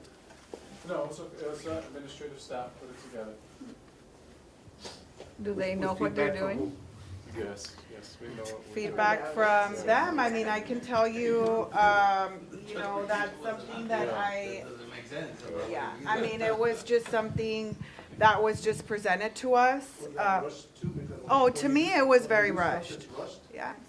To me, it was very rushed, and I can tell you again, you know, I'm a person, and I voice this, you know, I need options, I need solutions, like I need other ways, right? I'm a person that I need to explore everything to make sure that it's the correct and sound decision, because I don't want to make a decision now, right, and to close these schools, but then 3-4 years from now, we don't know what's going to happen. Yes, like somebody said, we can project and we can, but we don't know what's going to happen. We don't know. And then we're talking about closing. Obviously, it's not, maybe we shouldn't look at an elementary. The children are too young. If we really, really need to need to do something with the closing, maybe it should be high school or middle school, but not children. Yeah, that's another thought. And definitely, again, you know, I know it's already getting late, right? Yes. Oh, somebody had a, yes? It's just really quick. I just know, as I'm this weekend, I'm my daughter is in pre-K class with Ms. Rodriguez, which is a wonderful teacher as well. And we came from private school, we go to public school. And she's thrived. And it breaks my heart that my 5-year-old asked me, what's going to happen to my beautiful school? Where is my teacher going to go? Yeah. Those are not conversations that a 5-year-old should be having. Yeah. That's just me, that's heartbreaking. And she's thriving. All the kids here, look at them, they're happy. That should speak on its own. That's more, that should have more voice, more power than budgets and just everything combined. You know, these are the kids, these are our future, and it's the future. Have you ever asked them how they feel about their school closing? They have a voice too, might be tiny, but it's powerful. You know, that's all I have to say. Thank you. Thank you. And so, you know what, Daniel, I am very grateful for you coming, you know, Dr. Cruz and sorry, Lady, why you forget names? I'm very, very grateful that you were able to come and answer so many questions. it's very discouraging, because I am not a parent, but I work with children too many years. And it's discouraging to have to be fighting these things. I can imagine how it is for you all, having to, you know, there's nothing that, we can be here all night, and nothing is going to happen. But you are promising the parents that you're going to do something, right? Right? And if those people that you have doing this or doing that and doing that, if they don't really know what they're doing, don't count on them. Don't trust them. Make sure you have the people who really know what they're talking about. Because who is in the hall right now? The four of you. And who is suffering? The little ones we have here. What are you solving right now? Nothing. And you can promise us all you want, but you have to show them. You have to show them. Esta viejita va a estar en todas las juntas. Because I care about the children. But that's very simple, very simple. And Gerardo, you're the, y diles con el dedo, si no haces esto y si no haces esto bien, and I'm sorry, but people do, we probably do, and I know we do. I've been with the district too long. As a matter of fact, I spoke with Ana Maria Finley yesterday, and I told her that they were going to close the school, and she said, what? And I said, no, te alebrestes, porque, you know, they're working on it. They're working on it. But what I'm trying to say right now, you're having to take everything, you know, the pain that the children are going through, the pain that the parents are going through. What can you say? What can any of you four say? We appreciate you being here, more than I can tell you. More than I can tell you. But there's nothing you can do. And that's why I say, if you ever have any questions, call them. Call any of them. Or call me. Ask Ms. Corodi. Ms. Corodi can get my number. And I will call them. I will call them. So there's not a halt right now, because anything can happen. Anything can be done. But we have to do it, you know, what you need to do and what you all parents need to do and how you parents feel. So we have to consider that, to take all of that into consideration. So, and I love you to death, and I know you're struggling and you're going and everything. Mike, pues no se diga, he's like a son. But Gerardo, I'm sorry, but I have not known you that long, but I like you. I like you. And but